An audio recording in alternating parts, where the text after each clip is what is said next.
you a black Marine or a black whatever in the white man's military, that make them want to kill you more. Mm-hmm. Like when they see the uniform on you, they get an extra disdain for you. You know what I'm saying? Because they don't understand why in the hell do you want to fight for them.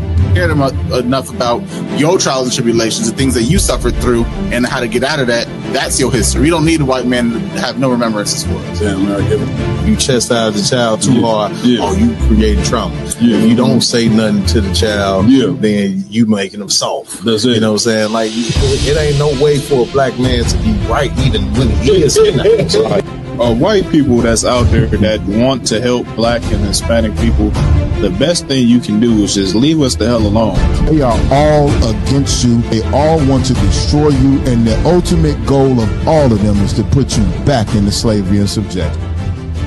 Real Nigga University in 5, 4, 3, 2. Let's get it. 1. There you go. Yes, sir. The famous thumb from Roscoe Rob. I ain't saying nothing till I see that thumb. You heard, but we definitely in the building, man. We in for a late night, you know what I'm saying? Give it up. Hopefully, you know what I'm saying, the late night sleepers, creepers. Hopefully they join with us tonight. Hopefully y'all ain't sleep, you know what I'm saying? It's a round table of truth exclusive here tonight. I'm right. Big up to Captain Zaryak, man. He just did an amazing battle. Shut them Edomites down. Prove that they don't know what the hell they talking about in the Bible. Because of course, you know what I'm saying, the authority of the Bible belong to them 12 tribes, man. Damn right, sir. 12 tribes, blacks, Hispanics, and Native American Indians. We are the official authority over the scriptures, man. Damn right, you know sir. So with that being said, like always, man, I want to give it up to the nigga God, the God of blacks, Hispanics, and Native American Indians. I also want to give it up to our King, Yahweh Shah Mashiach, whom the world ignorantly calls Jesus Christ. Man, and of course, you know what I'm saying, we got to give it up to the man with the plan, none other than Commanding General Yohana. That's right. All right. With that being said, I'm gonna, do what I do as far as giving it up for my hosts that rock it out with me every week.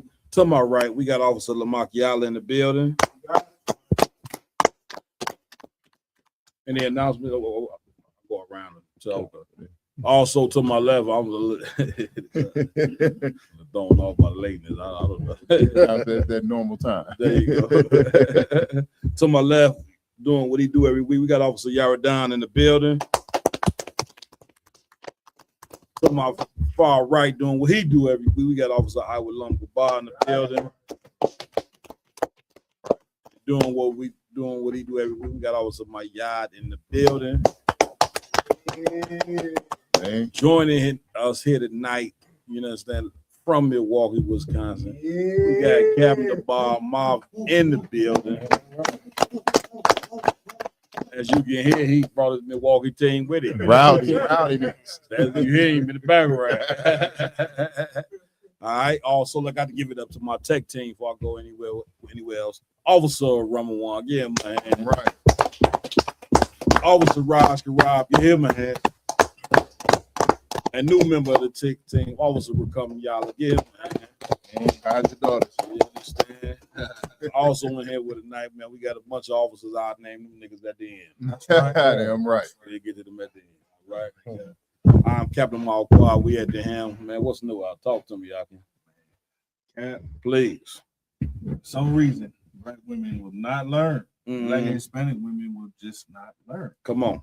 For the life of me, I don't understand why you would look at the same people that have oppressed us for over 4 centuries. You would look to them to be your man. I don't even understand that when you've seen what they've done to the man whose loins you come from.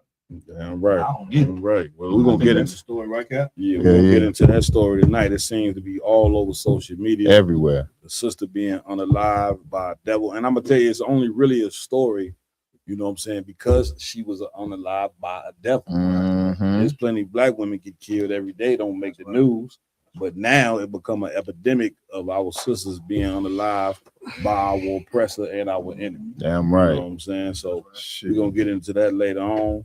My y'all, you want to say something? Hey, Cap, not the. I mean, we getting into that later on. I just want to shout out Captain Zaryak for that clinic that he just ran. Get me right on you know what I mean, man. Cap? And what's so amazing, is the devils get on there. They call us racist. Right. We racist. We black supremacists. We this, we that. We can't hate our oppressors. Yeah. But as soon as you apply the right amount of pressure, that's it. And back them devils in the corner with their so-called knowledge. Come on, man. All that racism comes streaming out. He called Captain Zaryak something, boy. Yeah. I thought I was back at home in Mississippi the way he said it. You know what I'm saying? But they try to masquerade it with love. That's why we tell you the white man the devil. That's right. He try to mask, and he's done a man. Listen, man, you white people, man, get a white man a hand real quick.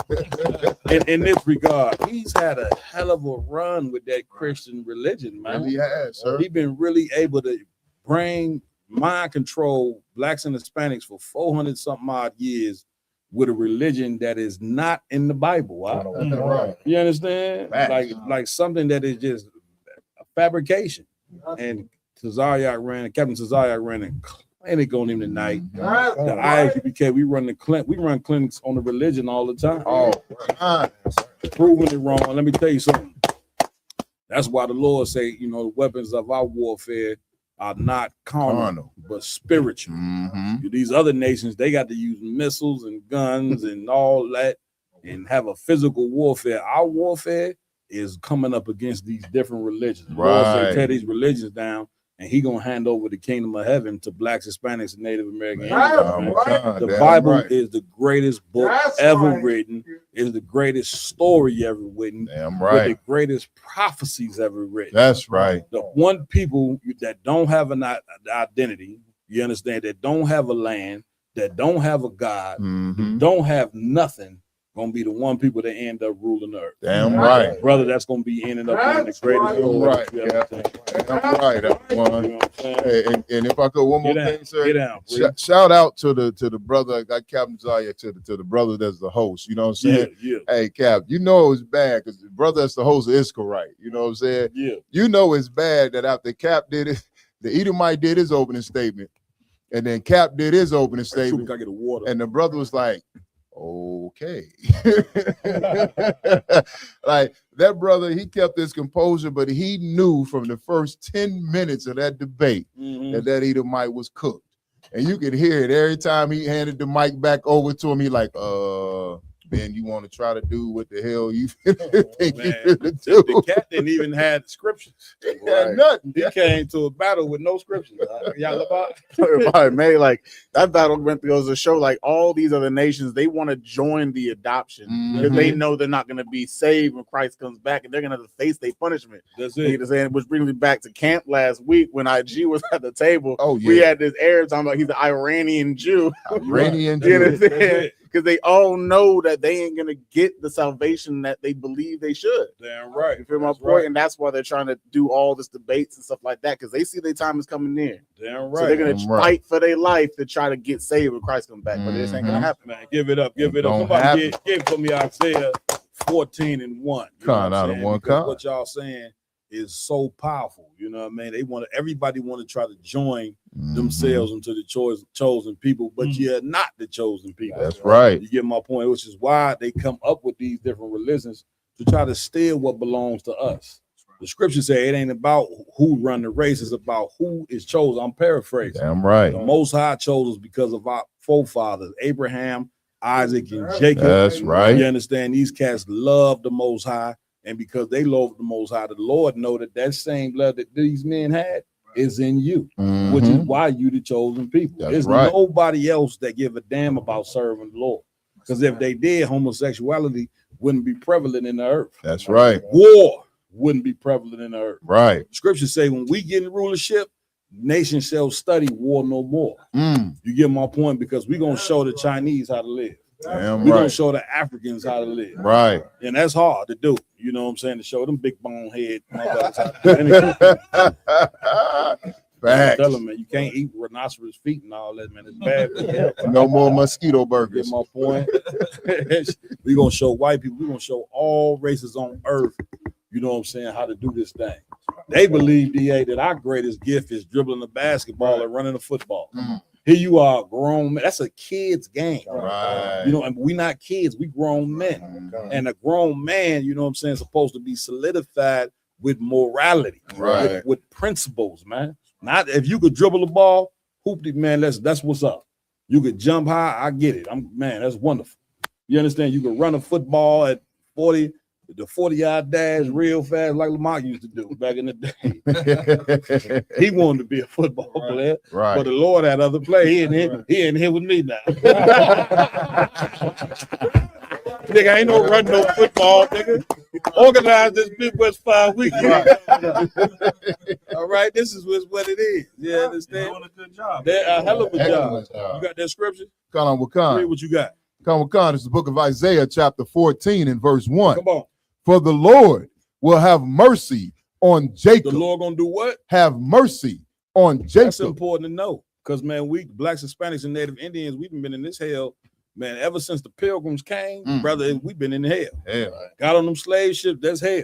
Man. You know, this whole time in this North American world, you know what I'm saying, being under the foot of the soul, it's been hell for us. And listen, the Lord is now giving us mercy. And he giving us mercy because, like the scriptures say, he giving us teachers to teach us what he want done. Teachers after his heart. You in the Christian church, you following the God that say his law is done away with. Basically, go ahead and you can be moralist. That's the God that you serve. Go ahead and be moralist. You're gonna be forgiven for it all because Christ died for it. And when you don't understand the damn Bible, man, the Israelites in during the time of Moses, for their sins, they had to sacrifice animals. They had to do a blood sacrifice. You understand, to kind of, I don't say masquerade, but to what I'm looking for their sins, to make up for their sins, to atone. That's the word, to atone for their sins. So Christ, instead of an animal, Christ gave his blood to atone for our sins. But that don't mean that we keep sinning. We're supposed to look at the brother's death and not sin. Not go out there and be whores. Not go out there and be drug addicts. Not go out there and be gang banging. You know, none of that. You understand? Keep reading. Let's go. And will yet choose Israel. And will yet do what? Choose Israel. That's all through the Bible. The Lord said he's going to yet choose Israel. Keep reading. And set them in their own land. Set them where? In their own land. Man, listen, you could talk that foundational black American crap if you want to. This is not your land, and it will never be your land.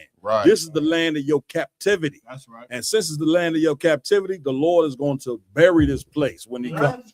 You ain't never finna set up and this gonna become your home, and one day the white man gonna give you a piece of the pie. Are you insane?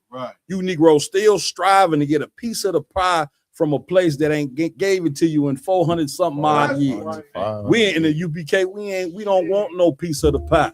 We want the Lord to come with fire and brimstone and wipe America off the map and set us in our own land. And when we get our own land, man, we're gonna do what niggas do. You get my point?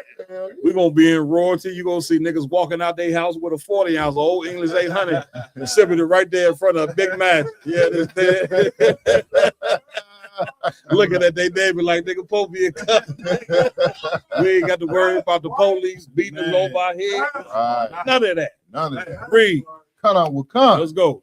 And the strangers shall be joined with them. And the what? The strangers shall be joined with them. The strangers is the everybody outside of the 12 tribes, the heathen, as the scriptures say, the white man, the Arabs, the African, the Asians. Read. And they shall cleave to the house of Jacob. They shall do what? Cleave to the house of that's Jacob. That's what you're seeing here tonight. They ready to cleave unto you. Everybody, you know what I'm saying, in a minute gonna see that you the chosen people, man. That's right. They gonna see that us coming together. How in the hell are we surviving when everybody in the earth about to begin to suffer? We're going to survive because the Lord is about to show that he is with the ISUPK. He is with blacks, Hispanics, and Native Americans. And the other nations going to marvel.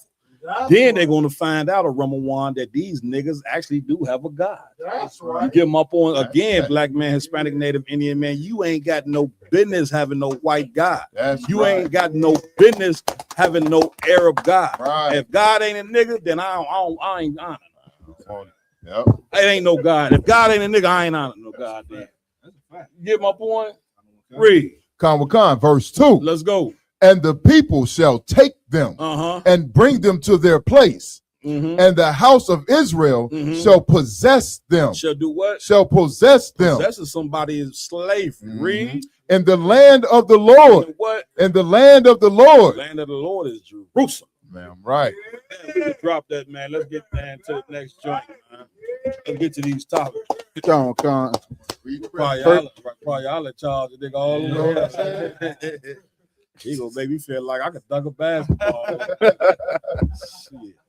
Cool. So first topic of the night is Trump posting that picture of so-called Jesus Christ hugging him in the AI form. Oh, yeah, for sure. Let's see. Let's check it out.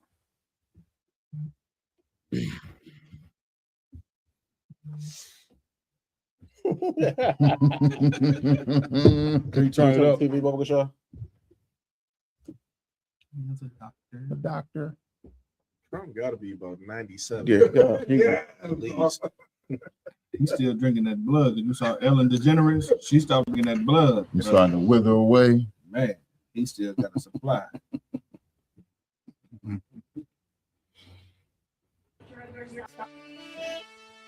For adults with type 2 diabetes.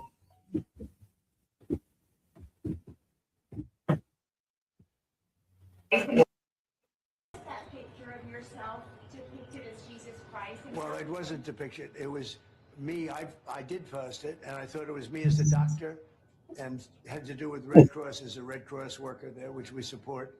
And That's it. You got to show the picture. Let's get the picture. Let's show the picture. Is there an article on it? That's the same. It has an article attached to it. No slip. I'll send it to Edgy real quick.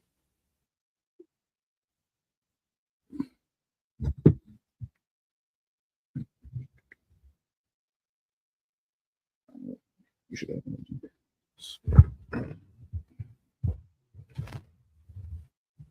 Listen, man, like Cat was saying, listen, the sun, like the hell is here on earth, right? And we've been living in hell so much that heaven has to be a place where you can come outside and drink a 40 with your brothers. Yeah, Right. It got to be a place where you ain't gonna drive down the street and no sirens come behind your back. You know damn well you good. That's You know what I'm saying? You ain't got to worry about depression. You ain't got to worry about your women being whores and harlots for every goddamn thing and everybody. You ain't got to worry about your sons and daughters reading books about transgenderism, and you're gonna control the curriculum. You're gonna control the narrative under a black man named Jesus Christ. Somebody get for me where the scriptures say Christ is blasphemy every day. Come. Get that for me. You know what I'm saying? We got an article on it or no? Come. Go ahead, read what you got, IG. This is the Independent. Trump posts a picture of Jesus hugging him days after his AI deity image drew widespread anger. Sloggy. President, and get me right on this. Is the cat laying in the bed? What's his cat name? Epstein. Is that Epstein? That's Epstein. Good night. I know a lot of people were saying that that's what like Epstein. That might be. Oh, that, yeah. Hey, let me tell you something. You see everybody in that picture, lily white. Right. Lord have mercy. Go ahead, IG. President Donald Trump has posted an image of Jesus embracing him to his Truth Social account, just days after widespread backlash over an image he shared depicting himself as the Messiah. The new image, which appears to be AI generated and was originally posted on X by a Trump supporter, depicts Jesus with an arm around the president's shoulder and one hand on his chest in front of a halo of light in an American flag. That's another picture. If y'all can get that picture up there as well. Go ahead, IG. Come.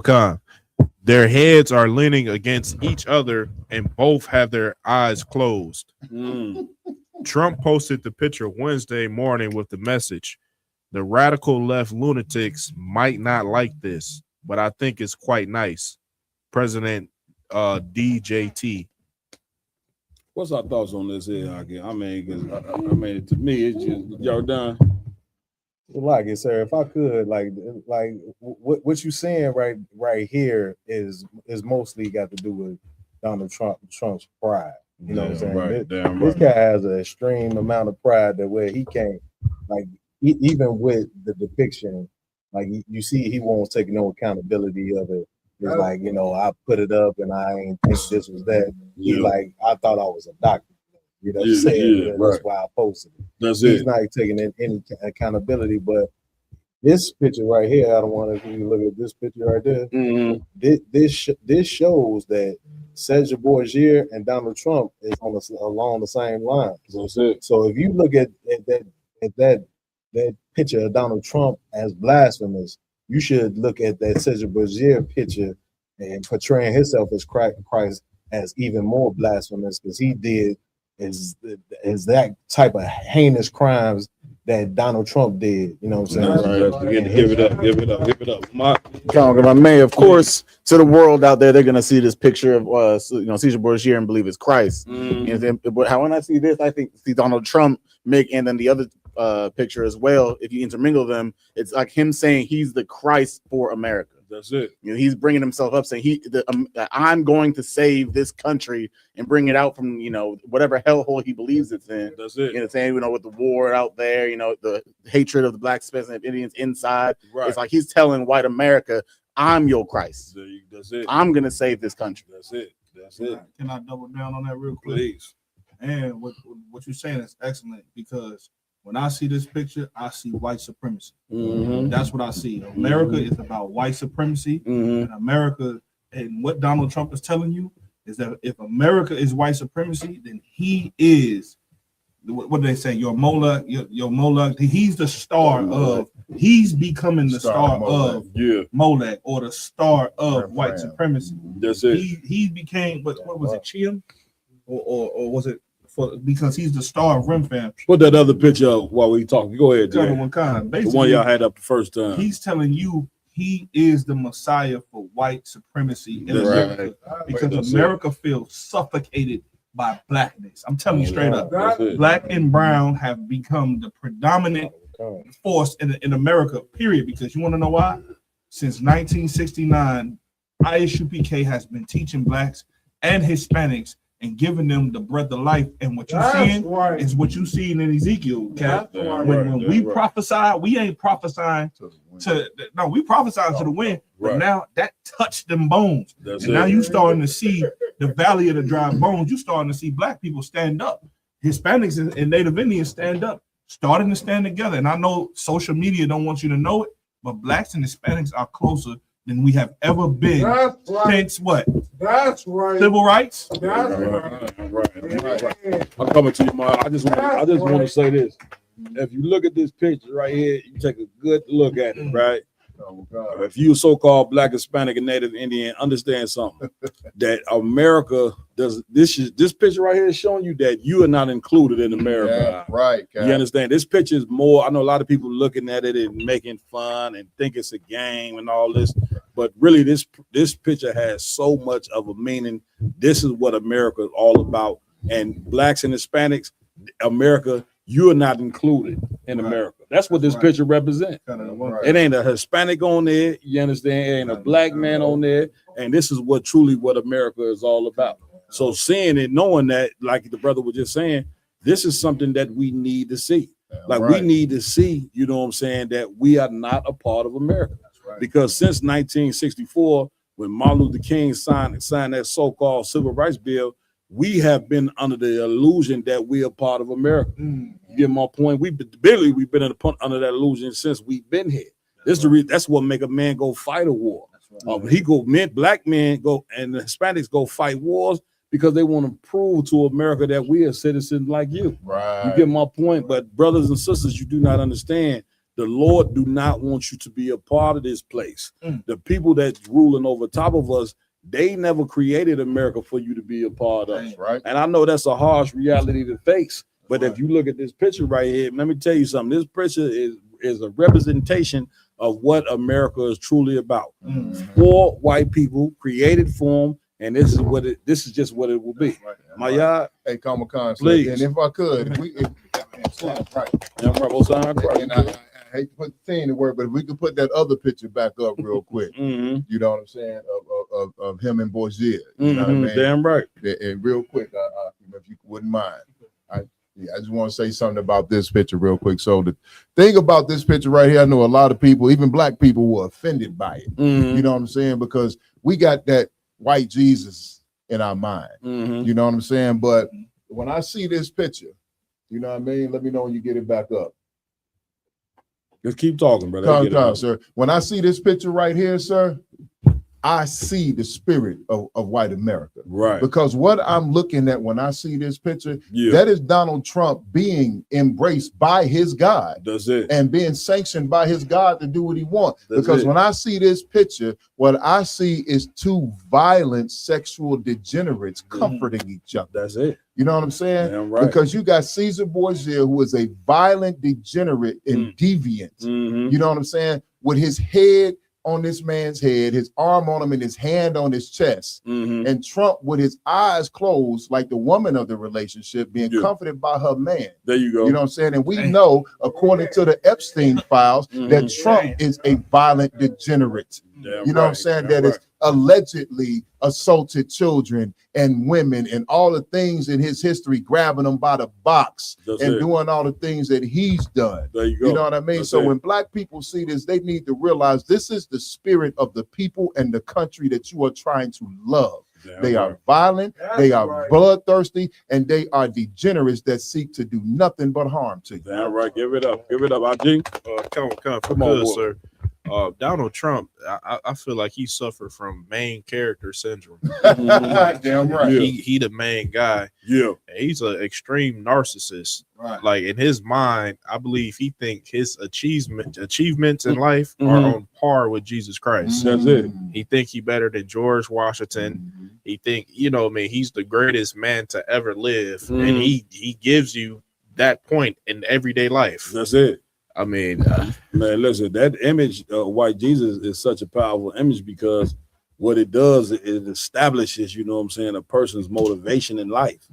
You got to think that it's just more than the picture. If you're a black and Hispanic and you looking at as a white man as the savior, then what does that mean for you and your people? Right. What self-esteem are we gonna draw from a picture of a white man being white Jesus? Right. So here come Trump being a sexual deviant. You get my point, and he gonna paint himself like he's Christ in one picture, and then the other picture he gonna paint himself being embraced by Christ. Right. And he can do that because the cat who they painted as Christ, which is Caesar Borgia, this cat was a nasty sexual deviant, man. You get my point. That's why I said, do we get the scripture where they blaspheme Christ? Get that scripture right there for me, because why in the hell would you have a cat who was a known homosexual, Leonardo da Vinci, the one that painted the picture? He was the lover of Caesar Borgia. Right. And on top of that, Caesar Borgia slept with his sister, man. You get my point? Like, this was a vile cat. That goes to show you, man, that these people, man, that rule over us and that run America, they a vile bunch of people, man. And we have become like them. You get my point? You got what I need, my yard? Read what you got, bro. The book of Romans chapter 2 and verse 24. Go ahead. For the name of the Most High is blasphemed among the Gentiles. Not that one. It's one where it say Christ is blasphemy. You know what I'm saying? If you don't have it, don't worry about it. You know what I'm saying? The point of it is that, it's diabolical for them to steal, our king. You know what I'm saying? And the physical description of a man means something. You understand? Like, it's a part of who you are. And they stole our hero, you know what I'm saying? And the UPK, what we do is we come and take our hero back by not only bringing out what he looked like, but bringing out what he represented and what he was about. That's right. You get my point? Go ahead, Lamar, where we going next? Next up, we have a white man talking about how music can put you in a trance-like state. Let's do it. In the meantime, while we get that, can I just make one observation? Please. The reason why the Israelite School UPK pushes the real icons of blacks, Hispanics, and Native Indians being the ones in the Bible is to combat images like that, because what you see causes something to happen in your mind, and that's why they call it programming. And when they people control programming for Blacks, Hispanics, and Native Indians through music and through movies and through sitcoms. Have you noticed that every time they put something on TV about Black women, it got to be something about Real Housewives of Atlanta or something like that, showing Black women whooping on each other and all that, and that begins to be the normal. That's it. What we pushing in the Israelite school UPK, when you see us at camp tomorrow, guess what you will see? You'll see that false image of Jesus Christ, and then you'll see the true image of Jesus Christ. Why do we push the true image of Jesus Christ? Because that is what Blacks and Hispanics need to see. It's going to give you the hope that you need. And like you said, it's gonna help your self-esteem. Because it ain't like that white women don't go to bars and fight. Right. They some of the most nasty, disgusting, vile beasts that's out there. But when have you seen a TV show with 10 white women on the show and they fighting each other like cats and dogs? Right. You see what I'm saying? You haven't seen it. And guess what? You ain't gonna see it because white people know better than that. But yet they will go get some Black and Latino sisters, put them in the same house, and have them fighting like cats and dogs. You get my point? Because this is what they want our younger daughters to look at and think that it's okay to be like that. You get my point? And what's sad is them leaders, these Black actors and leaders that you love and think so great, they sit up there and see white people doing these things and keep their mouth closed, keep their mouth zipped. Here we are, fresh out of the goddamn ghetto, you know what I'm saying? Barely got a pot to piss in and a window to throw out hot of. We got to be the ones to speak up against this evil, because these cats that's raised up over us, brother, they ain't gonna do it at all. That's right. You understand? Let's go, Lamar. What we at? We got the video right here. Let's get it. Like, Jesus loves me. And I'm just going to say, Jesus loves me. This I know, for the Bible tells me so. The emphasis is on the one beat, okay? It's more of a march. Bum, bum, bum, bum, bum, bum, bum, bum, bum, right? And now we can also move the accent. We can duplicate that and put it on the 1 and on the 3. Jesus loves me. This I know, for the Bible tells me so. Jesus loves me. This I know. Kind of like a child would sing it. It's innocent. It's on the 1 and 3. All we have to do is shift the accent to the 2, or to the 2 and the 4, or just the 3. Sounds kind of confusing, but it would be like this.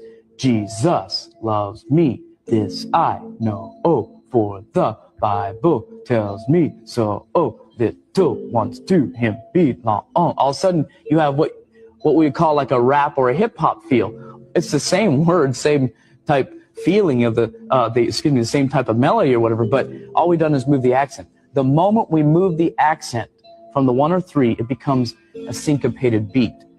Syncopation, by all occult experts around the world, agree. Syncopation is the source of occult power in pagan worship services. Really? Oh, yeah. So this is profound to the Christian. Now we're in our homes, we're in our cars listening to Christian music that has all these beats and syncopated things in it. And we're going, oh, this is great, this is wonderful. What it actually does, just like it does to ancient voodoo worshipers and modern day voodoo worshipers in their religious services, is it short circuits the frontal moral lobe. It gets them to a place to where they can become possessed. It's called the place of the crossroads between the physical and the spiritual. And now in the church, we have this thing going on, and we call it the moving of the Holy Spirit. Hey. That's pretty profound thinking. That's pretty profound, yeah. Okay, so all of a sudden, we're getting our mind going, and we're getting, not our mind going, we're getting our emotions going. We're taking that frontal moral lobe and we're casting it off, and whatever the preacher's preaching goes in without interpretation. God said no. Reason with me. So I know right there, that is not of God, it's of the devil. Because the devil doesn't want us to reason out who he is, because if we really reasoned it out, what he stood for, and what he's trying to do for us, we would run from him. Okay. Yeah. Go ahead. I got a scripture, if I may. Please. Ephesians chapter 2. Can somebody get that, please? Man, let me tell you something. White man is very, very, very crafty with what he does. That's right. What he shows. That's and listen, right. This is exactly what I was just saying, Cap. They get you through the images, and then they put the music in there. They know what they're doing with this. Like they study music. Like I studied music, man, for a long time. And there's different type of musical parts and different type of beats and off beats or whatever the case may be. That when they play it in certain measures, they can grab it, they can take your mind and make it loop in your mind. That's what a hook is even called. It's called a hook for a reason. They use that same thing and put it in something that makes you want to replay that over in your mind. This is why the Lord called them the prince of the air. Let me tell you something. They know what they doing with this. If I could, please, let's go. Let's get it. It's the book of Ephesians, chapter 2 and verse 2. Wherein in times past ye walked according to the course of this world. Let me tell you something. Before, listen, like we listen to music, Cap, and we don't listen to it when Tupac say, you know what I'm saying, me and my girlfriend, we don't look at that and say, you know what, I'm finna go into the mall with my gun. I'm finna go you know what I'm saying, shoot up the mall. When they say what's another one? Off-white bricks, white tan bricks, just hit a lick for 50 more. We don't internalize that and say this is what I'm about to do, because but people in the world really do. You understand? And when you was in the world, just if you could just think back from when you was in the world, man, that crumped you up. I remember when I used to be in the hood, I used to ride the Young Jeezy, brother, and that was it. Whatever Young Jeezy said, dude, that's what we was on. You see what I'm saying? Read on, please. According to the prince of the power of the air. You see who controls your airways right now? The white man controls your airways. Right. He controls what you learn, when you learn it, how you learn it, at what time you learn it. Read. The spirit that now worketh in the children of disobedience. The children of what? Disobedience. Because if you are obedient to the Lord, let me tell you, so I don't care what you hear on a song, what you see on TV, you know damn well this is not how you're supposed to live. You're not supposed to teach it's just entertainment. Read. Verse 3. Among whom also we all had our conversation in times past in the lust of our flesh. That's self-explanatory. Read. Fulfilling the desires of the flesh and of the mind. That's what they want. What we just watched, they want the desires of your mind. And whatever you thinking in your mind, 9 times out of 10, that's exactly what you're gonna do. And when you done doing it, you'll understand it was a demon. Because when you sit in the cell, like, man, why am I sitting here? I just got through spraying up the club. Yeah, when that demon leaves, you're gonna realize this ain't how you think. As the demon leaves, read the rest of it, please. And were by nature the children of wrath. Go ahead. Even as others. Verse 4 is what I really want. Verse 4. But the Most High, who is rich in mercy. Man, good night. You see what type of mercy that the Lord done had on us in the Israelite school of UPK, who are absolutely in a trance. That same trance they wanted us to be in, brother, you got snapped out of that trance, and now here you go under the mercy of the Most High, seeing that that's his best quality. Go ahead. For his great love wherewith he loved us. That's the point. That's the point. What's to combat all this, Cat? Come on. The laws of the Lord. That's what you do. If you want to live by anything, do not live by what you see on the TV. Don't live by what you hear on the records. Man, live by what you hear from Captain Mama Quad here in Chicago. By Captain Tazaryak in New York. By Captain Tyler Ward in Philly. By all of these brothers who've been trained up in the spirit of the Most High. That's how you live, man. Captain, I ain't want to say, you know what I'm saying? Right, give it up. You know what I'm saying? But at the end of the day, man, like, listen. You have to be wise to this game. And I know what Captain Marquardt about to say, about to be real heavy. So listen, I just want to say it just goes to show you that he's telling what he basically telling you is how the preachers are programming the people who sit in their church. Because you wonder, you know, we battle on the street for a long time. And I know it got to amaze you, brothers. How is it that the Christians they don't know the things that we know in the Bible? The simple things. You see what I'm saying? Them cats get up there, man, with that preaching. They get up there with that music. And brother, they are brainwashing those people that's in that damn church to where what they saying is the truth. And the Bible is no longer even a part of the equation.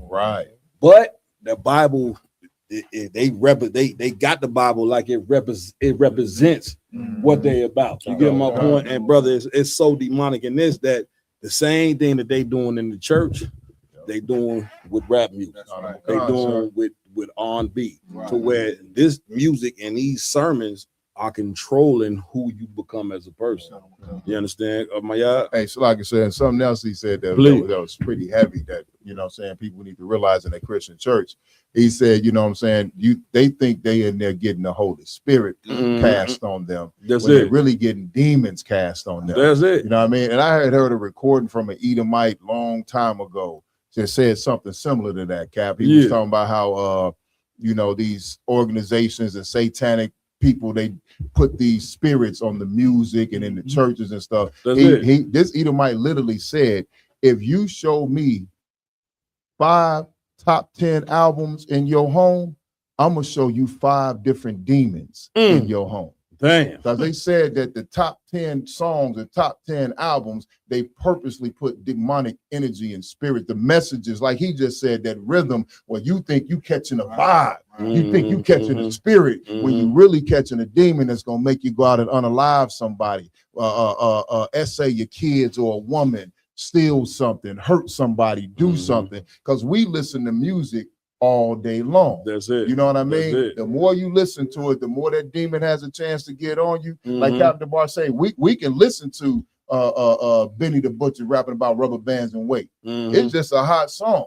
But then brothers in the world that have no spiritual guidance, no spiritual protection, no leadership, no head or hedge around them, that demon gonna hop on in them and they gonna run out here and risk their lives and do something foolish for them rubber bands and weight. And why do I'm coming to you, why do you have to be entertained 24/7 anyway? You ever thought about that? Right. Like sometime I get in my car, I don't play no music because I need to think. Sometime when I'm at the crib, I don't watch TV. Ain't nothing playing. I'm just sitting there thinking or reading. Why is it that you have to be entertained? You ever thought about that? Right. Why do you all, if you ain't watching the radio, you got a TV on. If the TV ain't on, the radio ain't on. It's like you can't live. You like a damn crack. You like a crack addict. You got to be entertained 24/7. When life is not about entertainment, man. Now's the time, man, where you got to move yourself away from that radio, away from that TV, and you got to be able to start thinking and observing the world that's around you, man. Because the world that's around us, brothers and sisters, is changing, and we not hip to it being changed. Because of course, we going to a place that's brainwashing us. Every Sunday we getting brainwashed. You get my point? And don't understand that this brainwashing is not preparing you for the disaster that's about to come. Y'all done? It was so heavy about what you said, sir. It leads right into what I was about to say, because I remember being in the Christian church and how a pastor would do something called hooping. You know what I'm saying? That cool Christian church. It's called what? It's called hooping. So what they do is they like he said, they get the cadence and the rhythm, and they say, and the Lord, and I'm doing, and you know what I'm saying? They get off into this hoop. You know what I'm saying? Then, but it's all about the rhythm and what, you know what I'm saying? Not about what they can be saying anything. Right. They can be saying, go kill your mama. Whatever they say. And you gonna do it. Because get rid of that man. It's almost like when Juvenile song come on, back that ass up. Even Sisters in the Truth, I didn't see them. They the song play, they get to twitching like I'm in the truth, but I want to throw his ass. We be looking like says you can't do that up. Y'all matter of fact. Y'all give me right. Matter of fact, y'all turn that Juvenile on. You get my point? Because it's something in them when they hear that song, they feel like they got to do it. And let me tell you something, when music become more powerful than the word of the Lord, then God damn it, we got a problem.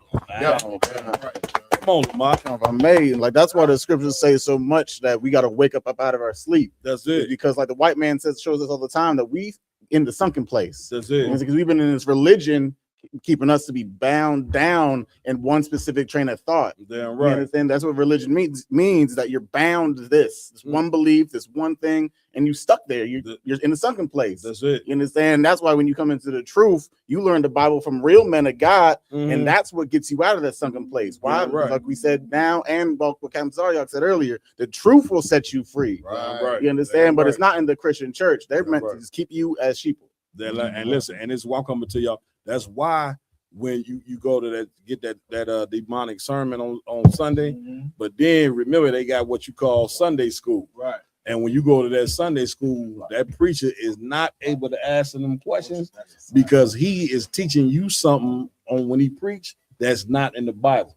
So when you get to raising your hand, get me right on this, Jaredon. Yes, when you go to Sunday school and get to raising your hands too much, what they tell you?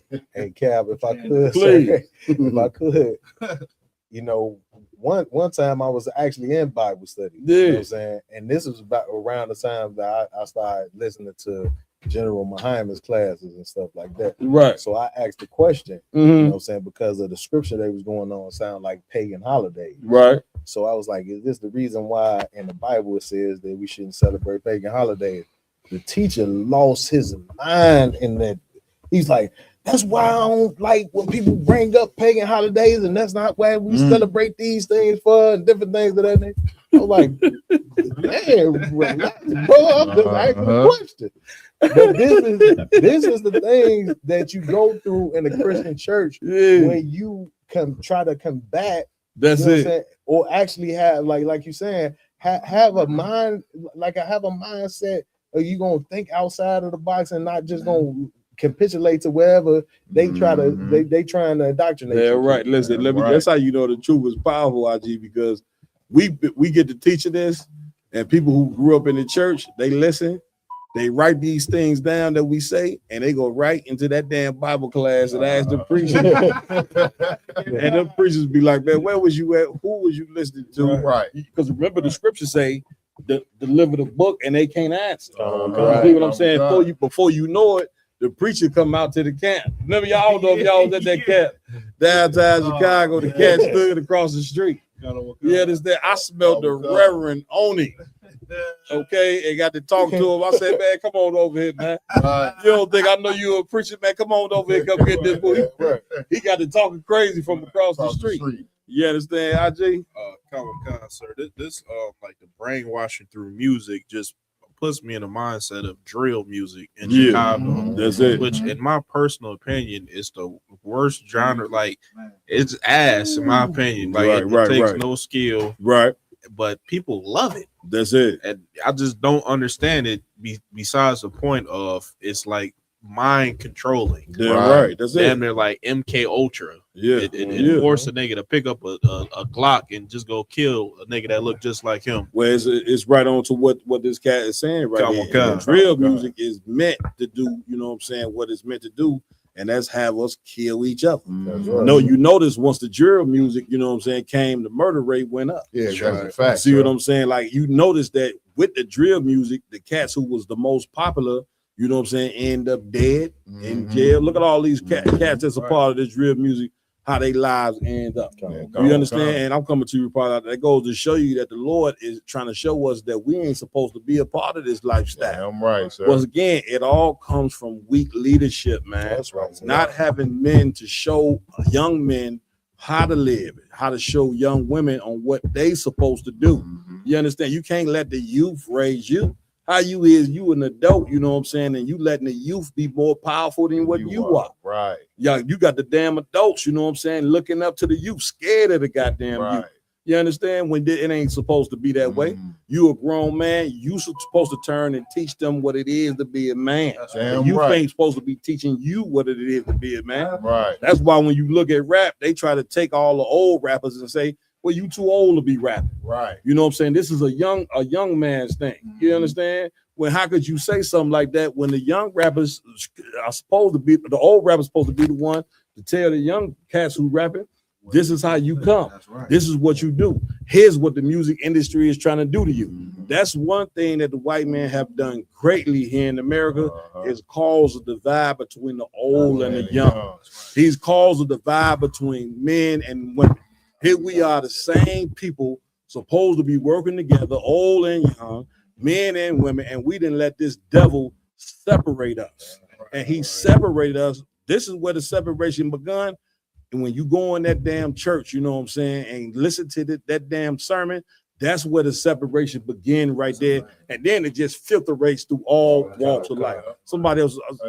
Okay, go ahead. And what you bring out so many heavy points. Most you know what I mean? Damn right. Hey, if I could, real quick on that young old rapper thing, sir. The funny thing is how they changed the dynamic of the rap industry. Because when rap was in its infancy when it first started, it was older brothers that really brought it out. Houdini and Curtis Blow and all of these other cats, Sugar Hill Gang, all of them brothers was in their late 20s, early 30s. You know what I'm saying? And it was considered an older brothers game until cats like LL, the Fat Boys, Run DMC came on the scene. Then it became a younger man's game. So they switched that dynamic. But if I could, out of one, there's a mental health condition that speaks to what why our brothers and sisters listen to that music every day. It's called escapism. And if I could read the definition and the psychological effect. Please do that. Escapism is the tendency to seek distraction and relief from unpleasant, boring, or stressful realities through engaging in entertainment, fantasy, or imaginative activities.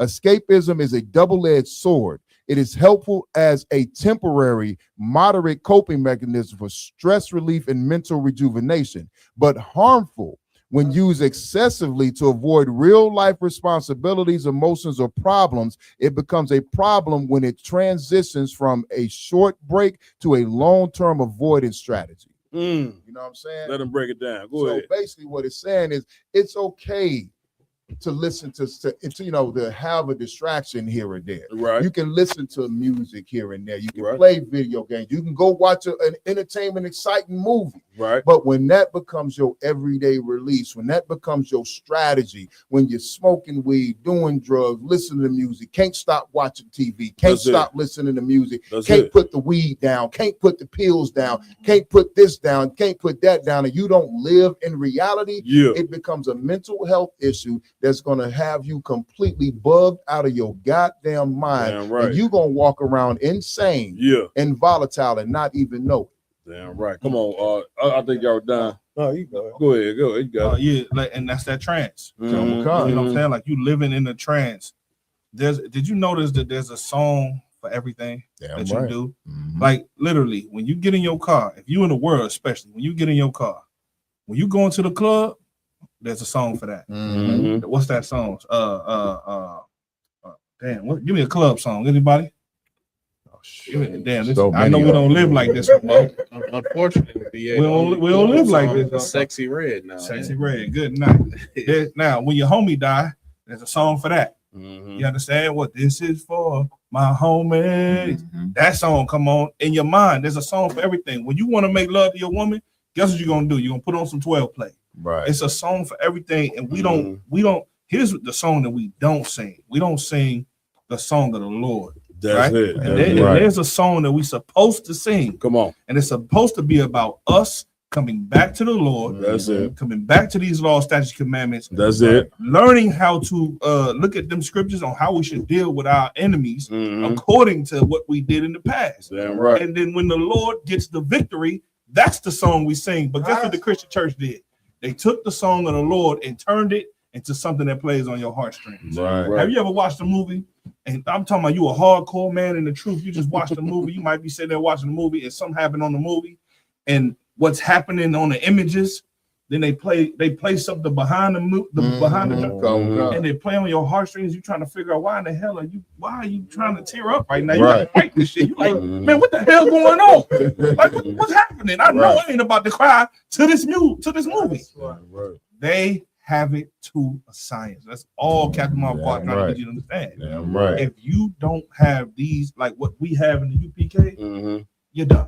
That's it. Yeah, just to piggyback on what DA was just saying, it's just like when it all boils down to it, we got to understand that everything that sounds, you know what I'm saying, a certain way and makes us feel a certain way ain't what the Lord wants to determine how we supposed to live our life. That's it. You know what I'm saying? You in that Christian church, you feel the chills and you know what I'm saying, you see the goosebumps, and you say that this man up there that's saying this sermon is giving me something, you know what I'm saying, from the God himself. Right. You know what I'm saying? When essentially what you see, if you decipher what Christian pastors do, They just giving you a motivational speech. That's it. They not telling you, you know what I'm saying, what said the Lord. You know what I'm saying? The word of God. They not even coming, they read the scriptures for 2.3 seconds and then they give you a motivational speech after that. They not even trying to equip the people with what they need to have in real life. And then they hear brothers like ourselves that comes out here, you know what I'm saying, on times where we could definitely be spending with our family. You know what I'm saying? And we not receiving the reward that the Christian church receives with all the millions that they pouring into the Christian church. And we come out there to educate our people on how they supposed to live, and they hate us. They hate us for that. You know what I'm saying? But they look at that Christian pastor like he giving them best what says the Lord. Man, come on, man. Where we going next? Come on. So we got the story of the sister Ashley Janae being unalived in Tanzania. Let's go. Tanzania. Whatever. Hey, man, listen, man. We all have a pronunciation issue. Y'all know I have them a lot. God. We're gonna get it right. IG's got the article. Go ahead, IG. Come on. Influencer Ashley Janae found dead in Tanzania. Investigation ongoing. Lifestyle influencer Ashley Janae, whose legal name was Ashley Robinson, was found dead while on vacation in Tanzania. Authorities and family members said she was 31.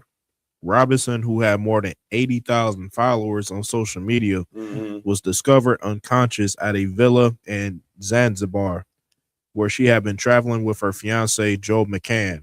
She was taken to a local hospital where her death was confirmed, according to family statements and local officials. Listen, 80,000 subscribers, that's a lot of people.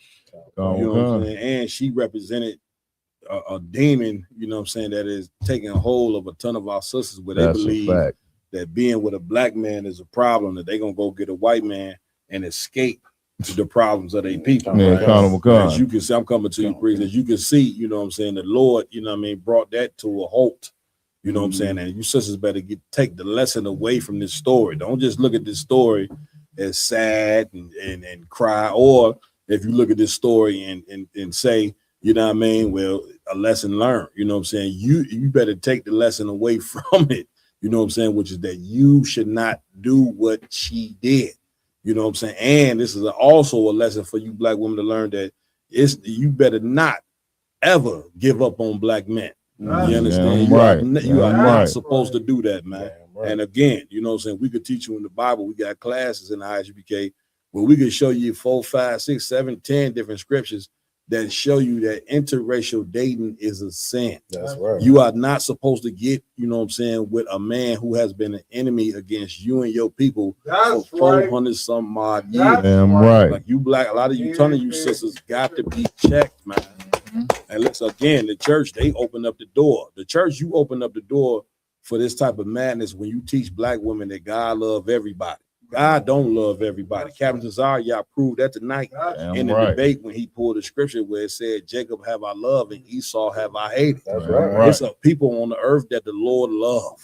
That people is the blacks, Hispanics, and Native Indians. You understand? I know it don't seem like it, but you are the people who he love. And you go in the Bible, you find out that God hate the white man. And if it is a true and just God, then you should know that he hate them, because look at what they have done. That's right. Look at the character of these people ever since they came in power, starting with the goddamn Greeks, then the Romans, then England, then the Spaniards, any form of white people who ever had any source of power. You see what they have done with the power. They have proven over 2,000-3,000 years that they are the devil, going all the way back to when the Romans was in Jerusalem. They had our people doing a ton of abominations, man. Like, this is who the character of who these people are. Yeah, Lamont. Come on, I just wanted to say before we get on to the topic, we have the comments that the sister was tweeting on how she felt about, black men and, dating white people and so forth, so such. Somebody read it. Anyone? Mixed babies are so cute. I've been saying since the 3rd grade, my children will be mixed. Laughing my ass off. My baby is going to be mixed when I have a child. LOL. This is oppression. That's it. This is this is right here is what she hates herself. Yeah. And then when she looks in the mirror, brother, she does not love what she sees, which is why she wants her babies to look somewhat like the white man. Right. When she look at her mother, she don't see a beautiful woman. She look at her father, she hates her father. That's a fact. If we do some research on this woman and who her father is, Yeah. I guarantee you they have an estranged relationship. Yeah, that's right. Because there is no way on earth that she can look at the white man over her father and say, that's what I want my children to look like. That's it. And That's listen, it. and if I could say one more thing, Please. like the Bible say that a whore, and I don't want to really want to do this to this sister, but if I don't, I'd be remiss, because a lot of women are going to look at this and they're not going to get the lesson from this. Right. You can be a spiritual whore to your people. And that's what this sister is showing you. And it's in the scriptures say that, and I'm quoting, I don't quote, I'm paraphrasing, that a whore or a harlot, she will take any arrow into her quiver. That's it. You see, but we have to teach our daughters. Remember that dog test, Cat? That dog test is why she said since the 3rd grade that she want her kids to be mixed, because she was one of them kids that would have saw the black baby and said the black baby is evil, the black baby is ugly, the black baby and the white baby is pure, the white baby is wonderful, the white baby is God. That's in her mind. That's what that is.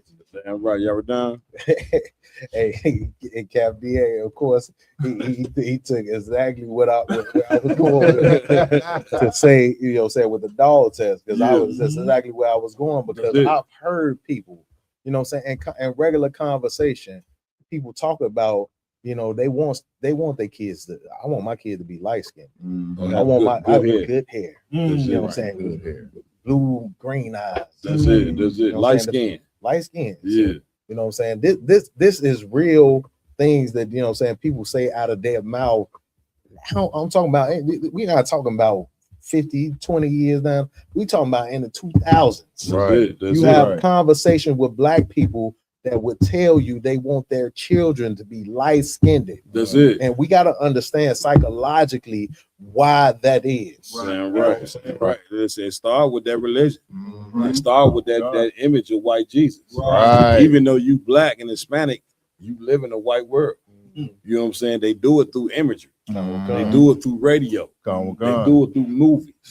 They do it through religion. The white man, the occupation. The white man is the hero in everything. You see what I'm saying? So now if you a black and a Hispanic child got to grow up in a place where your people are not the hero, then you're going to have low self-esteem. Third grade, that's like 8 years old. You know what I'm saying? 7 years, the damn brain ain't even developed. But it was enough for her to say at 8 years old that she want a mixed baby.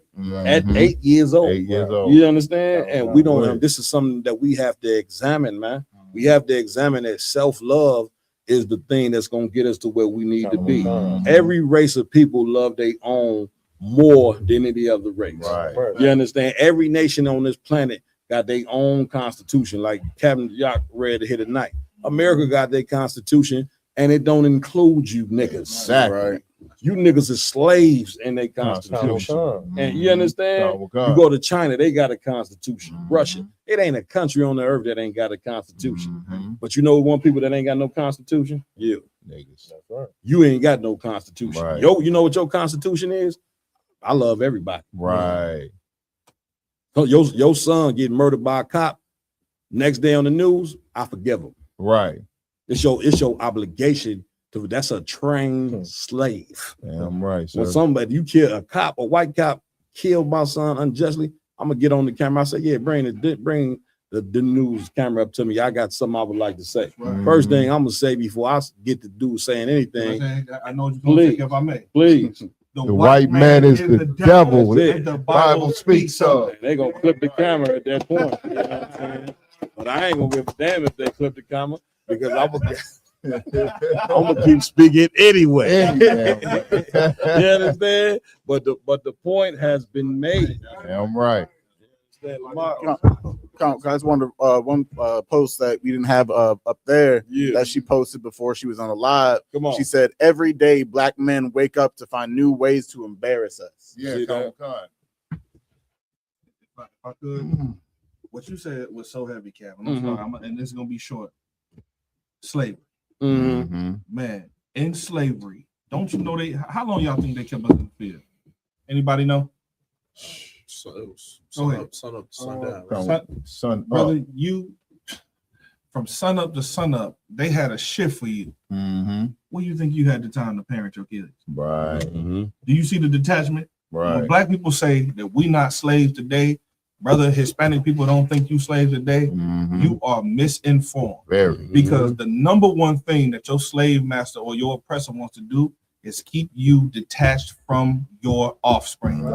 And today, I can tell you right now, every brother in this room who has had the slave, you have to really be strategic with your time so that you can find a way to spend time with your children and teach them the things that they need to learn.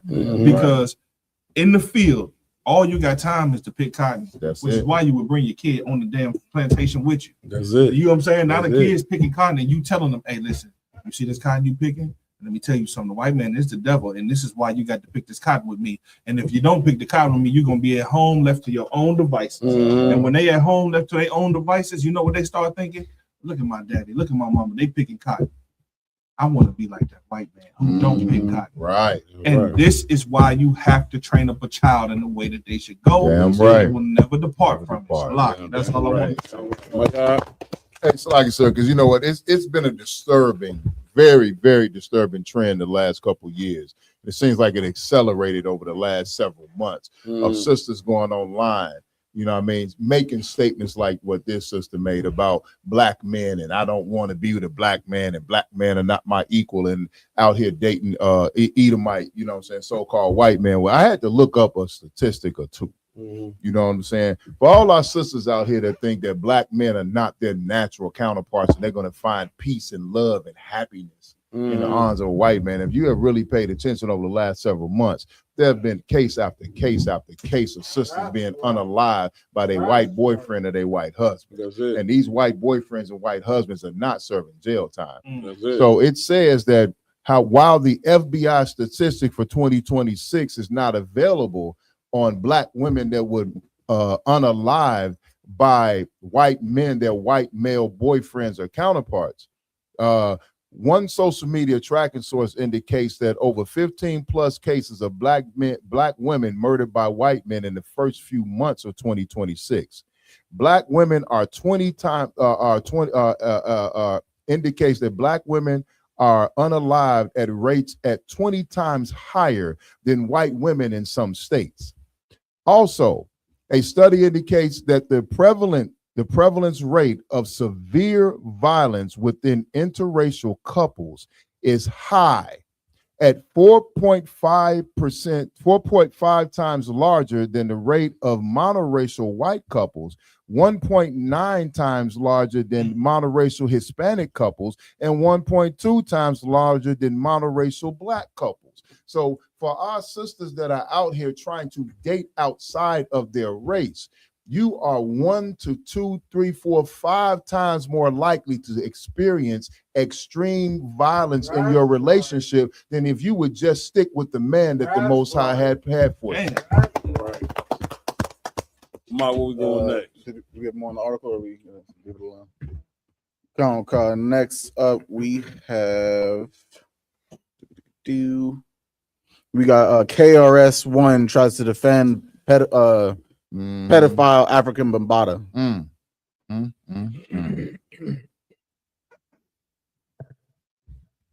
KRS none. But then, so why do you care less? Because they're human. That my remarks, like I said, I could care less. I don't care, and I really don't. Like, what is it you don't care? You don't care about the victim's statement, or you don't care about the narrative that's followed? Let me go deep into it then. There is a professional statement that I can make that's sincere. And that's the statement that I actually made. Africa Bambaataa has to deal with Africa Bambaataa. The accusations right there. This nigga got that bug. Yes, he do. Oh yeah, for sure. He definitely got that bug. He been touched by Africa. So that's a fact. Yeah, that's what I was just about to say. He's from the Bronx. That's what I said, man. You talked about. Gotta work hard. He been Bambaataa. Anybody that come out and defend African Bambaataa, you know what I'm saying? They got that same bug that he got. You understand? Go ahead, play it. Made against him are made against him. They're not made against hip hop. On top of that, nothing that Africa Bambaataa did within and for hip hop is to be taken away from him because of these accusations. Now, many people felt that that was insensitive. They said, you know, what I should, you know, I guess join the bandwagon of people that was incriminating Africa Bambaataa. My issue is that, first of all, we're talking about accusations. That's what we're talking about. Africa Bambaataa himself says, they're all liars, and this is not the truth. This is not the case. He vehemently disagrees with this. His lawyer has put out statements. They're ready to start suing people. Bam is against this. The other four people, though, they came forward. Nah, this is real. This is true. Right. Now we're sitting here with no evidence, no conviction, nothing but accusations. Right. But one of the things that we have to bear in mind is that I know that you're saying that. Let's stop it right there. This cat here, you know what I'm saying? Again, I ain't sure he wasn't in the bedroom with him. You see what I'm saying? Like, this cat done had several cats come out and speak up against him. And yeah, they ain't gonna have no evidence, you know what I'm saying, if you plugged in with the small hats, you know what I'm saying, who run the damn music industry. You understand what I'm saying? Like, come on, y'all done? Also, you know what I'm saying, one of the practices, you know what I'm saying, that came by African Bambaataa is what he did, you know what I'm saying, not to incriminate himself with the victims, is to not go into them anally. He greased up they thighs and pleasured himself that way. Right. Not going into them anally. That's crazy work. That's a crazy visual. It's a lot.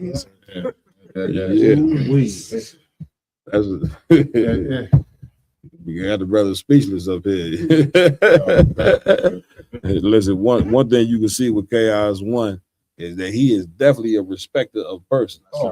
This is exactly what the Lord said not to be. You know what I'm saying? Yeah, you know, we're gonna play some more, but that's and this right here, this got to stop. You know what I'm saying? This is again coming out of the church. You know what I'm saying? That reverend who molesting everybody and who sleeping with men's wives, he gets a pass, right? Because he's the preacher. The choir director get a pass, right? You understand? And what he doing right here is he's saying, get his cat a pass. He a pioneer of hip hop. Everything he done in hip hop should not be erased because of what he done to children. Like, he didn't, from what people were saying, this cat didn't molested half of the Bronx. He basically was running a damn child molestation ring in the Bronx. You understand? Into his death. If I could, please. You know, the scriptures say that, you know what I'm saying, you could be keeping the law, you know what I'm saying? You can transgress the law. And I mean, I'm paraphrasing. And it don't matter what you did in your past, you turn back to sin, all of that is wiped away. So at the end of the day, for this cat to even be condoning that, for African Bambaataa, man, listen, look at Hassan Campbell. This brother is a head case. You don't become a head case like that from accusations. Nah, this cat done been to prison. He done defended this man. He done from what he said, he done been to prison, man, for unaliving people before that whole movement. Then to be a victim of a predator. Any predator needs to be held accountable for that. And guess what? What he's doing, like you said, Cap, is no different than what the Christian church doing. He looked like the parishioners in the Christian church that stick up for Eddie Long. Eddie Long was convicted. Malachi Z. York was convicted. Now, whether Africa Bambaataa was convicted or not, the crimes or the accusations should be enough for you to distance yourself from him, but you don't. You still have allegiance with this cat. And the scriptures say, man, listen, those type of cats will be with them kind of cats. That's just how it is. I'm not ever going to be seen with a cat He's accused of doing this, he's accused of doing that, and then there's evidence that comes out. Just because he wasn't charged doesn't mean nothing. For my image and for the man who I've become, the man of the Lord, I can't be around that. So until we figure out what's going on with this, I'm moving. The prime example is what? Captain Tazar Yaku Polite. Captain Tazar Yaku Polite is something that everybody who's listening now, if you know what that world is about, you know how Captain Tazar Yaku was like, hey, look, man, he ain't coming on my podcast. He ain't doing nothing until this is squared away. Then when it was squared away, then it was like, yeah, man, hey, fuck him, man. Fuck him. He needs to be held accountable. And what happened was absolute justice for the victims because nobody talks about the victims. That's right. What goes on to these victims in their night at night when they got to sleep, brother? Nobody talks about that. And the ISUBK, we here for the victims. Damn right. Damn right. Right. Let's play some more of the tape. These allegations are against the individual, not against the culture. Right. But it's the culture that actually, if these allegations are true, that added to their reticence in coming forward. A hypermasculine culture whereby abuse can be argued away. Well, you know, she's of age. Look what she was wearing. And there's also a great deal of ignorance. If there's same-sex abuse, allegations, or whatever. You're saying he's gay. Sexual orientation and abuse are often definable solely by the individual. What we have to bear in mind is that not everybody comes forward at the time because we broadly don't know the trauma that's been enacted upon somebody. Wait, I'm with you. I'm a journalist. I know. Right. Yes. But, Okay. okay. So we have to. Granted. I think what we have to bear in mind is that there is also the reality that people who matter a great deal and have met and have actually narrated, they've soundtracked our lives. An allegation like that can completely destabilize our perception of who they are. Why? Because they're human. Yeah, but then so why do you care less?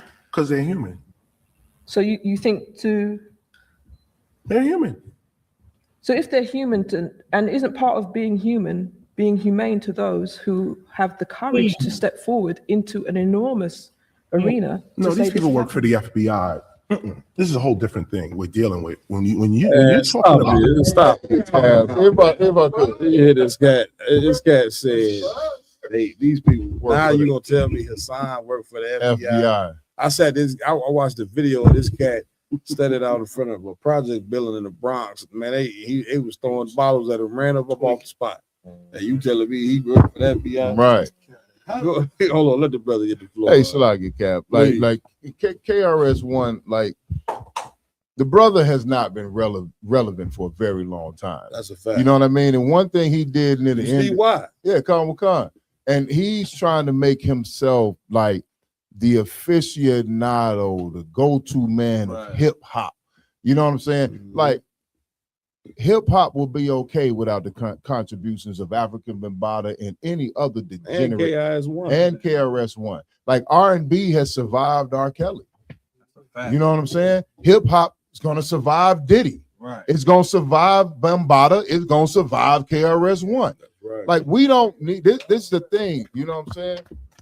Black people, we do not just need any old nigga as a leader. That's right. We need a leader that's powerful, that has morals, that is uncompromising, and has our best interest at heart, and will sacrifice himself and sacrifice themselves for our people and never bend, never fold, and never show any weakness and never show any signs of immorality. So basically what I'm saying is the world, the blacks, Hispanics, and Native Americans need Commander General Yohana and the ISUPK. Because you are never going to hear anything like this. That brother is defending, all he has is hip hop. That's it. He has hip hop is his God. You know what I mean? And I've met brothers like that, and that's all they latched onto it, and it made them feel powerful. It made them feel relevant. He had nothing coming from the Bronx. You know what I'm saying? African Bambaataa is a product of Malachi Z. York. You know what I'm saying? So what Africa Bambaataa is doing is just a legacy of York, and that legacy has to die. You know what I mean? And what KRS-One is doing is continuing and perpetuating a legacy of a degenerate. You know what I'm saying? That has affected generation after generation of our people that needs to be locked under the jail with that man. You know what I'm saying? And gotten rid of. That's a spirit that needs to be stomped out of. And I don't give a damn if it's a community leader or if it's just a nigga in the projects down on his luck. If they got that demon in them and they got that spirit in them and it cannot be corrected, then they need to be exiled the hell up out of here. Man, listen, you heard the Christian, give it up. You heard the Christian come out of him, didn't you? What did he say? He's human. Human, right. That's the same as like the cat was just the white boy was saying in the video. That's the same as we all fall short of the glory. It's the same thing. Just different words, but it's the same thing. You meaning, man, these cats gonna make mistakes, man. Forgive them, man. Right. You understand? Well, meanwhile, you can't forgive this type of mistake. Right. Not when babies. I learned something, man, being in this truth, man, over the past years, and what I've learned is that people don't care about children. That's right. Yeah, in this world here, America, people don't give a damn about children. And when children are innocent, children become what based off what you teach them. You see what I'm saying? And the problem is with adults is they never charge themselves for what the children turn out to be. Right. So because African Bambaataa was never charged with this, a few cats came out and spoke against him. And after a while, they saying that, well, ain't nothing gonna happen to this cat right here. Right. You see what I'm saying? Right. So therefore, this type of demon is able to live on and on. You understand what I'm saying? But you have to speak against this type of evil. Otherwise, I'm coming to you. Otherwise, this shit just spreads. You get my point? You ever done? Also, just to piggyback on what you just said, so like people know about his musical prominence, you know what I'm saying, and how he's known as the founder of hip hop. Like, so he's known as the one that created the whole thing. You know what I'm saying? That's so it. they put him in that position, you know what I'm saying, as far as the industry is known.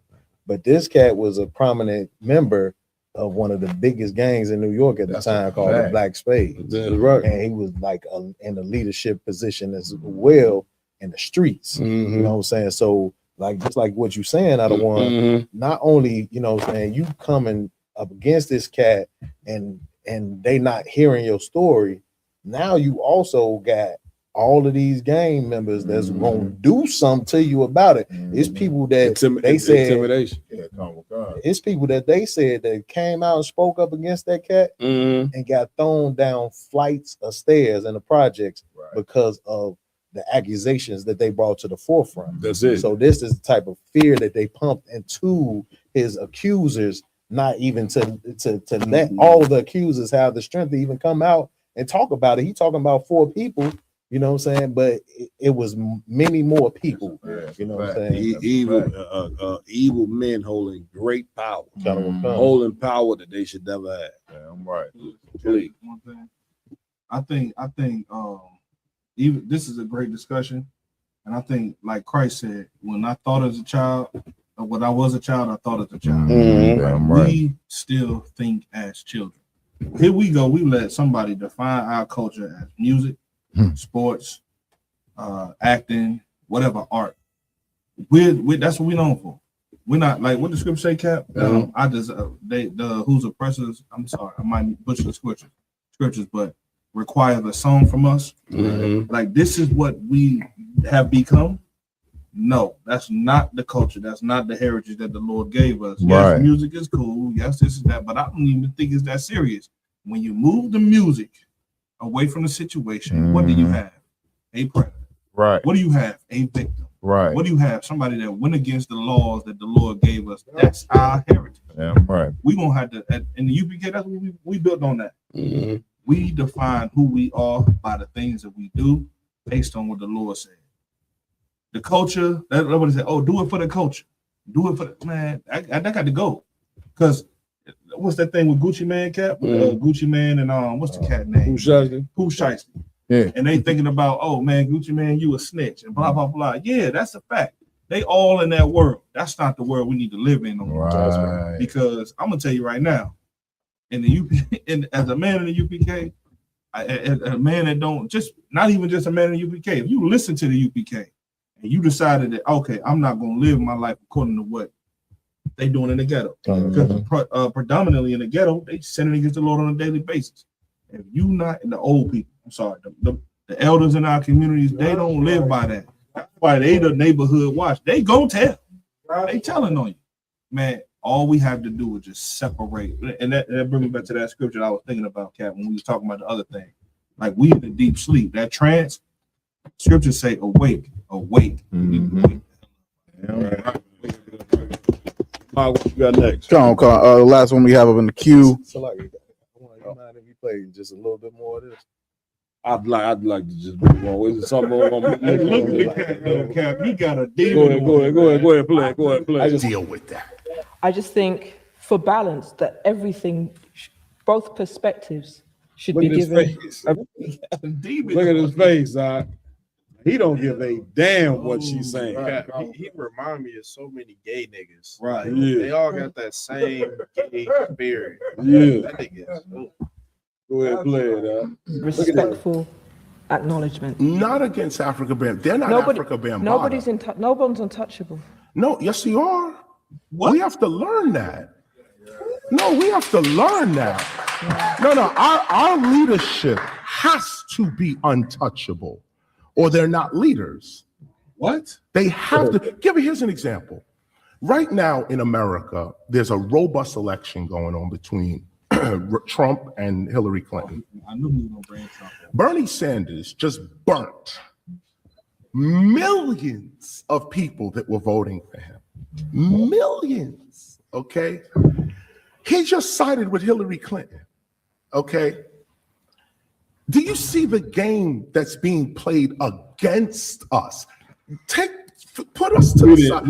I heard enough. I think we caught the part that you wanted to hear. Yeah. Go ahead. Yeah, I just wanted people to hear that this cat is saying that, saying if you hold a certain position, then you are infallible, meaning that you that nothing that you do is supposed to be pushed to the forefront because you are our leader, and we have to listen to you. So if you molest kids and stuff, we got to brush everything under the rug. That's it. Because you are our leader. And if it comes out that you a child molester and stuff, it looks bad on us. That's it. You know what I'm saying? And this mindset is what keep our people so destroyed. Yeah. If you look at Christianity, when they try to put Martin Luther King and all the things that he did, man, come on, man. And he just a man. And just let's sweep all the things that he done disgusting and nasty. Let's sweep that up under the rug. That's it. You know what I'm saying? This is the same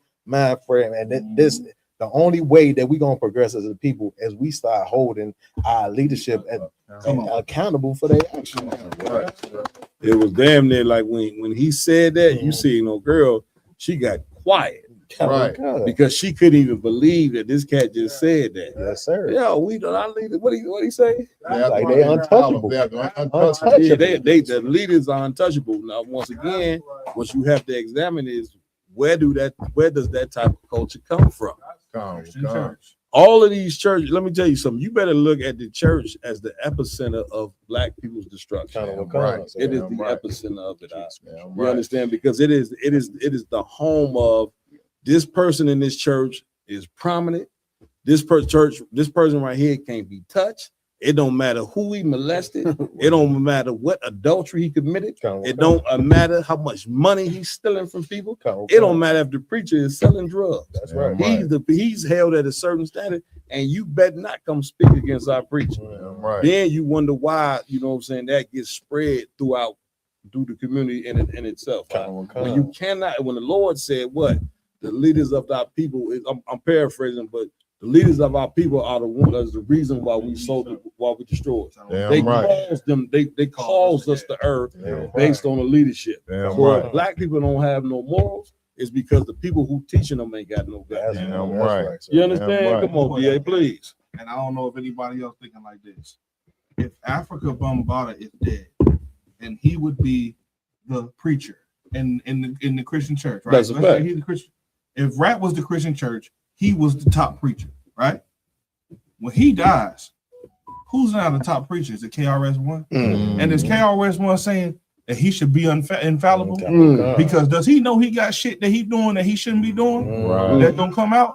Don't ever talk about KRS-One. That's what he's saying. Really, to me, that's what I get. Now, I could be wrong. No, you 100% but he right, sound like the preacher that stood that took the spot of the preacher that just got unalived or just passed away. He's the new preacher. He was the assistant preacher. You see what I'm saying? That's what it is. If I could, sir, and that's a heavy thing you're saying, because in the comment sections of these videos, you know what I'm saying, with KRS-One and this reemerging, that's what a lot of the people are saying. They like, why is KRS sticking up for Bambaataa? Does he got some skeletons in his closet that he don't want to? The reason he defending Bambaataa so much is because he may, and I'm just saying what the people saying. I'm not accusing the brother of nothing, but the people are saying that he may have some things that he's doing, that he's done with Bambaataa or similar to Bambaataa. That's why he's pushing for him to be untouchable. Or plan on doing it. Or plan on doing it. You know what I'm saying? And like Cap said, man, listen,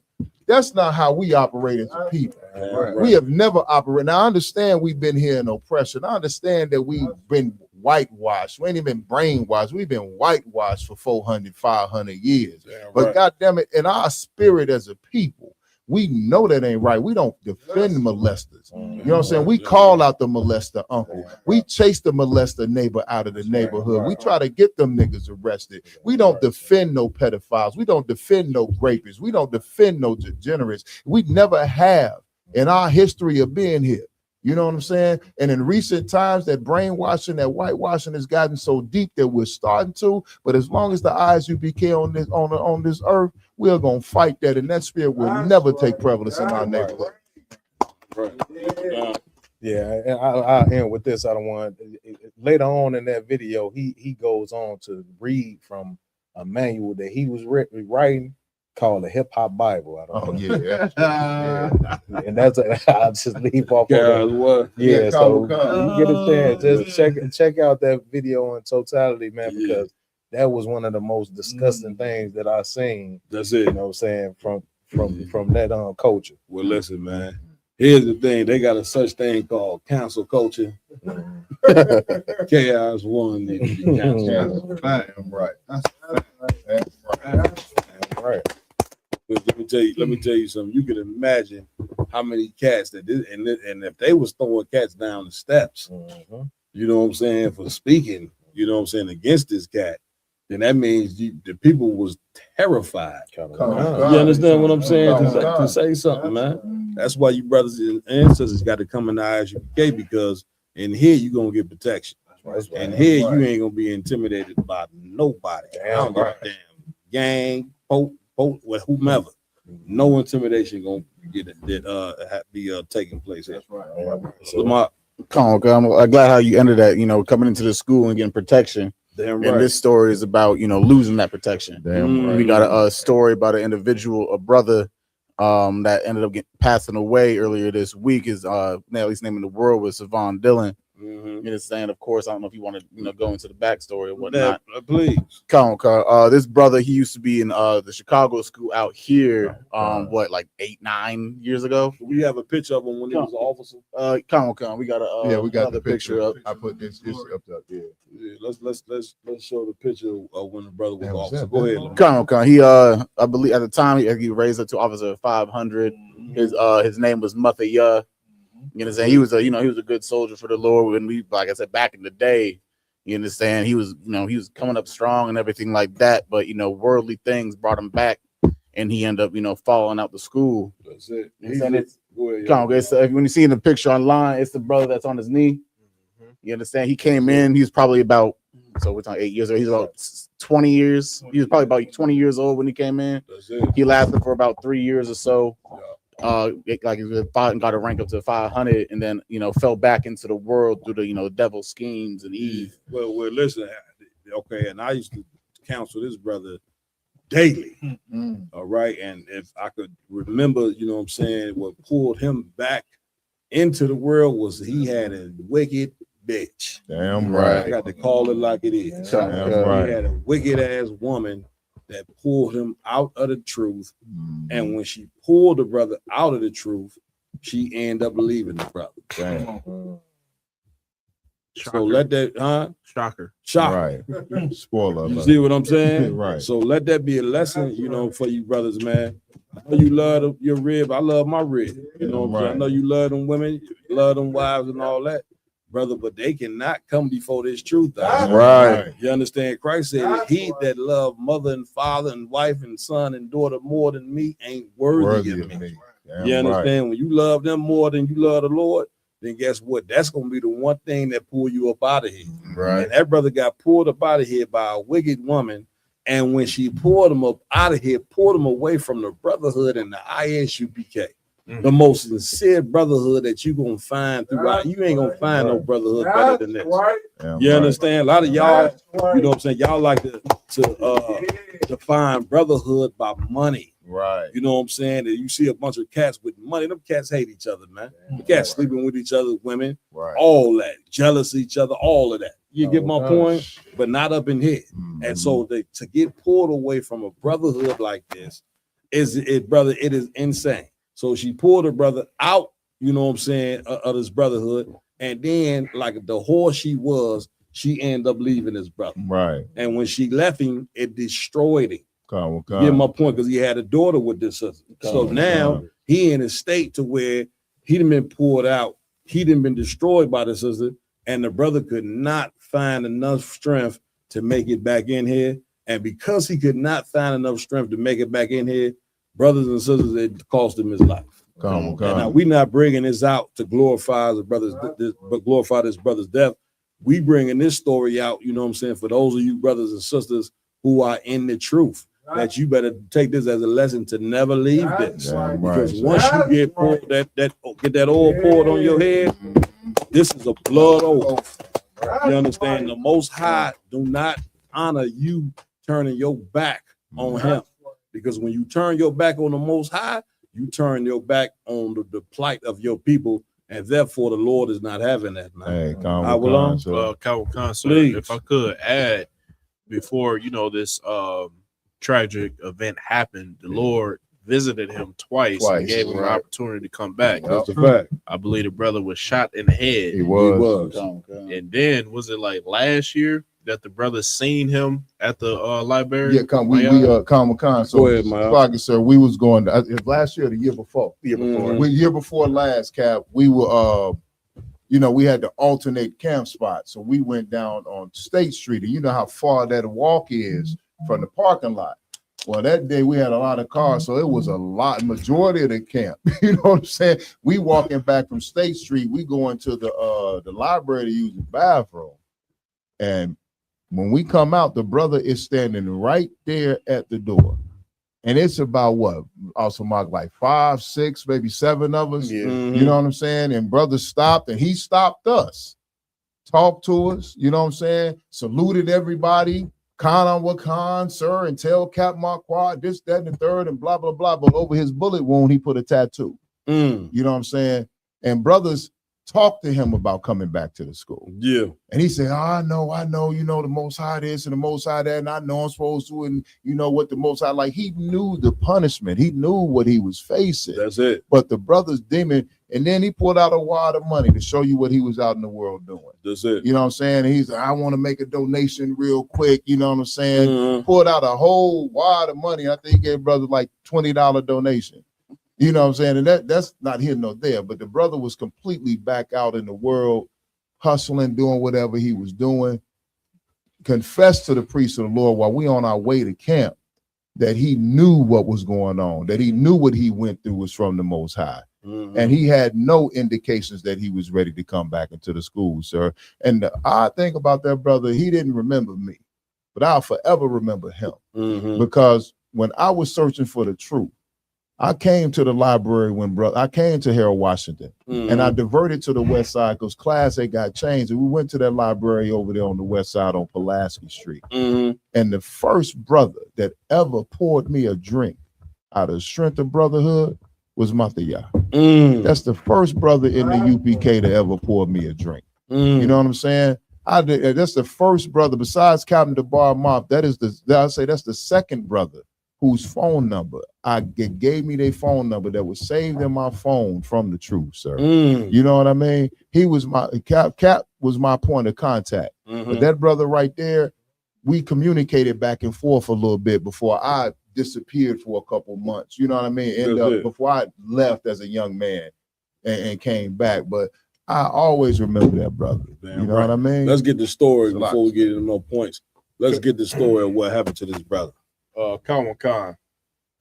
27-year-old Savon Dillon has been identified by Cook County ME as the male shot and killed out west last night. On Monday night, April 13th, 2026, around 9:33 p.m., Chicago police responded to calls of shots fired and a person shot on Congress in Central Park. When they arrived, they found Sullivan on the ground with multiple gunshot wounds to the body. He was rushed to Mount Sinai Hospital, where he was later pronounced deceased. CPD says Sullivan was walking into a residential building when 3 unknown offenders got out of the car, ran up on him in the building, firing shots at him before they fled the scene. And this is what you got to understand. Like, being in the truth is all about having the Lord's protection. Oh, God. Because no matter how much money you think you got or how strong you are, how many guns you think you got, you know what I'm saying? In the scheme of things, you just small. Right. And your life can be taken at any point in time. You understand? The Lord can break you. And as you can see, this brother is no longer here. He was in the truth and he left the truth. And unfortunately, brothers, you know what I'm saying? If you had that oil poured on your head and you are an ordained priest in here, if you leave this truth, you next. We try to Jenna Muhammad and the Jenna, they talk about this all the time. Right? It ain't just brothers, it's sisters. This happens to damn near everybody that leaves the truth. It just so happened that this particular story right here made the front page news. But there's so many stories of brothers and sisters that leave the truth that don't make the news. We get the calls all the time. We hear the stories all the time. You see what I'm saying? You ever done? Yeah, if I could, sir, you know what I'm saying, just to make it clear, you know what I'm saying, to everybody. Like we not glorifying this and by no means. No. You know, this brother just to bring it clear, like when I came into the truth, you know what I'm saying, me and this brother basically came into the truth around the same time. You know, my first classes, you know what I'm saying, it was like his first class. That's right. You know what I'm saying? He got his name at the pass, though. I got my name right after the pass. That's it. That's it. That's it.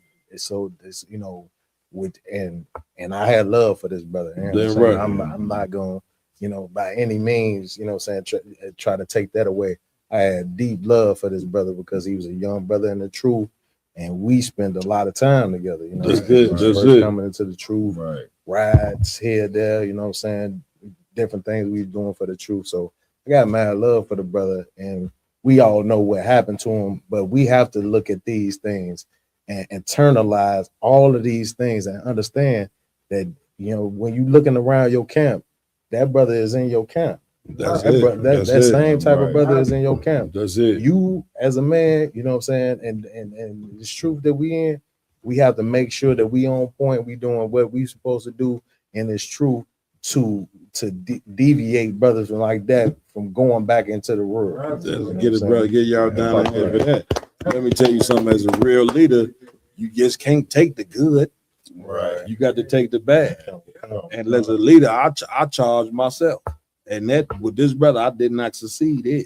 As many brothers I have succeeded. But a real leader, you know what I'm saying, you got to take the wins and the losses. You just can't say, oh, I'm a winner. It's so many brothers that I did not reach. Now, as a leader, what you supposed to do? That's supposed to make you strive hard. That's supposed to make you say, man, listen, well, I can't lose another brother like that. You understand? That's why I say it's important that you charge yourself. When you wake up out that bed every day, understand something. Most people wake up out that bed and they think about themselves. They think about how they gonna feed. If it ain't themselves, it's the very family that they have in that home. But you better get yourself out of that mindset, man. When you get up out that bed in the morning, you better be thinking about yourself. I want to be selfless, meaning what can I do for the truth? Right. Your mind's supposed to be on the truth 24/7 because now you'll be thinking about how you can help those brothers and sisters that's not in here. Right. Because this is a place of protection. That's right. And when you leave that protection, so many of brothers and sisters it is happening to. You could look at the cats right now in the ISUPK and you could say, this is certain, these brothers right here, they love their people. You know a man love his people by the work that you see him putting in. Right. It's midnight. We in here, you know what I'm saying, having a goddamn podcast at midnight. Ramadan about to fall over in this mother. You get him up, he got to work at 3 o'clock in the morning. You see what I'm saying? But this brother love his people. Yeah, right. His dedication of running this show is what's gonna bring brothers in here. That's right. It's what's gonna bring sisters in here, man. Right. So when you get up out of that bed, man, don't think about how you gonna fill your belly. I think about all the things, your individual success. Get up out that bed, and the first thing that you should have on your mind is what can I do for the truth that will help bring a brother and sister up in here. Yeah, right. You get my point? Come on, Avalon. Somebody put the camera on Rapayala before we figure it out. Go ahead, IG. Slay, sir, just to add to your point, like this brother, he's been like a constant reminder to me my whole time in the truth. Yeah. Just like Yardan, when I first came in, I'm 34 now. Mm-hmm. I think I was like 24, 25. Damn. Yeah, and Mathiah, he was like 20 or 19. We was close in age, so I was close to the brother. Yeah. You know what I'm saying? And like I feel like he should be where I'm at right now. That's it. And I look at it like, okay, I could be on that other spectrum. Damn right. And be where he's at. That's so, it. You know, it's just a constant reminder of, nigga, you better hold your post. Damn right. You ain't got no choice. Right. Go ahead, Cap. Man, listen, this brother right here was very dear to me. I ain't even gonna lie to you. This hurt. Yeah, right. I stayed up many nights with this brother as well. Mm-hmm. Him and his woman, counseling them. You understand? Solving their problems. Whatever Captain Malquad told me to do, I did it. And I didn't do it because I was told to do it. You know what I'm saying? That's but I it. did it because I was told to do it. But I did it because I love this brother. That's I it. love this family. I knew his children. You see what I'm saying? So just know when you leave this truth out, you ain't just leaving this truth. You leaving these brothers that love you, my man. Like brothers, like listen, we sacrificed so much for this brother. You understand? Mm-hmm. And listen, he left. And here's something that brothers better learn. The reason why he left could have been because his woman. Could have been, right? Could have been because of poverty, right? Could have been because, come on, give me something else. He didn't have a car, no transportation. Could have been because want to smoke weed again. Here's what I don't know. This is what I get comfort out of. Brother, No, I'm not drinking. he left because he was not here. So I feel like all the things that I did or that we all did for this brother and for many other brothers, brother, they just not here. That's how I don't go insane. That's it. I'm just keeping it 100 because you can't erase the love that I got for this brother. Even now he in his grave, I damn near want to shed tears right now because we know this brother. We went to war with this cat. Right. You see what I'm saying? Right. Like, brother, we held his children. That's it. That's a fact. Maybe that meant more to us than it did to him. That's it. Because we didn't leave him out, he left us. Right, man. Listen, when you got love for the world, brother, you got love for death. Right. Because outside of the truth, that's all that's out there. It ain't nothing but death for you, man. That's why the Lord say this small sanctuary. As small as this sanctuary is, it don't matter. This is the home of the truth. Right.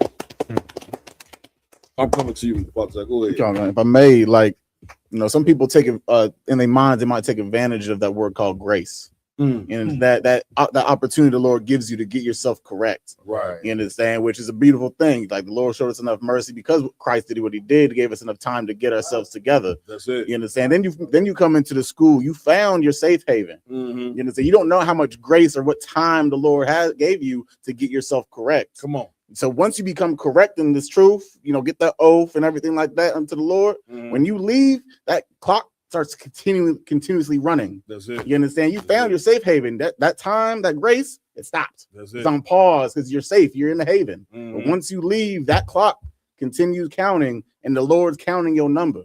That's You it. understand? Of at least how I think about it. I'm not gonna risk how much time of grace I had left before I came into the school. I'm not playing with that fire. Damn You understand Damn that right. Black Blunt not worth the punishments of the Lord. Damn That right. woman not worthy, of enough to sacrifice for the Lord, Damn or right. to stay with for the Lord. That's it. You understand that grace? You don't know how much time the Lord had before you came into the school. Damn So don't right. play with the fire. Damn right, my father's out. I only met the brother a couple times. No doubt. I ain't really know the brother like that. You know what I'm saying? I can't sit up here and say all the, stories that y'all bring out about the brother. Mhm. I just, hear about it. And what I can say is, me myself, I feel short as well. And I'm just looking at it like that could have definitely been me as well. Damn right. Like, it wasn't a time that I was the only man. This is the longest I ain't carried a gun since I was still carrying my pistol in the troop Damn right. every fucking day. Damn what right. I'm saying? And I've been home 2 years from the penitentiary now. You know what I'm saying? Damn And this the longest I ever, since the first time I picked up a gun, since I put it down. The longest I ever not picked it. You know what I'm saying? No doubt. Right. And I'm knowing, you know what I'm saying, the Lord got something better for me in store. Damn right. You know what I'm saying? Than that. And like what Mark was saying, grace is something not to be taken lightly. Damn right. That's it. You got brothers that, you know what I'm saying, leave up out of here in the same in 2 seconds, it's over with. Yeah, that's You know a what I'm fact. saying? Man, listen, I just really want to thank the Most High for the Come on. grace. Damn right. Whatever, just for, turning my failures into success. That's all. Man, listen, the Lord said he is not the God of the dead, but the God of the living. What that means is Black and Hispanic and Native Indian, man, every day you supposed to be fighting to live. Right. You're supposed to treat life as a very precious thing. And in treating it as a very precious thing, understand that we got more to see. Like a lot of brothers give up because they think America is the end all of everything. Right. They look at this place and look at our condition and look at the hell and don't understand we got a bright future ahead of us, man. We got the, I want to listen. I don't know about y'all. I ain't doing all this work for nothing. Right. I like to see the return of Christ. Damn right. I like to see, you know what I'm saying, when we be in our own land in rulership. I like to see, give an opportunity to see Karyaj when white people be in slavery, goddamn. Damn right, sir. Now, in order to be able to see these things, brother, you're gonna have to fight for it, man. Right. And you a man, you a warrior, man. What you want, you want things to come easy. You want everything to just you don't want to have to struggle for nothing. You don't want to have to fight for nothing, huh? Yes, it's rough being in the truth. Damn right. Yes, it's a hard thing. Yes, it's not gonna be easy. But you're gonna have to fight for the kingdom of heaven, huh? That's right. Because when you don't fight for the kingdom of heaven, brother, you're gonna be pulled into death. That's right. You're gonna be pulled to somebody's prison where you basically get it's like get death itself, and it's in itself being in somebody's prison. Either or. You understand? Be a man. I strive for this, man. Right. Yes, demons gonna come. And this brother wasn't strong enough. He let them demons pull him on out, and now he gone. You see what I'm saying? But what I can say for the brother, he did show some strength for a certain amount of time, and I got to give him props in that.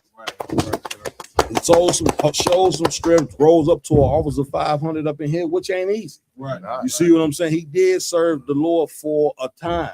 You get my point?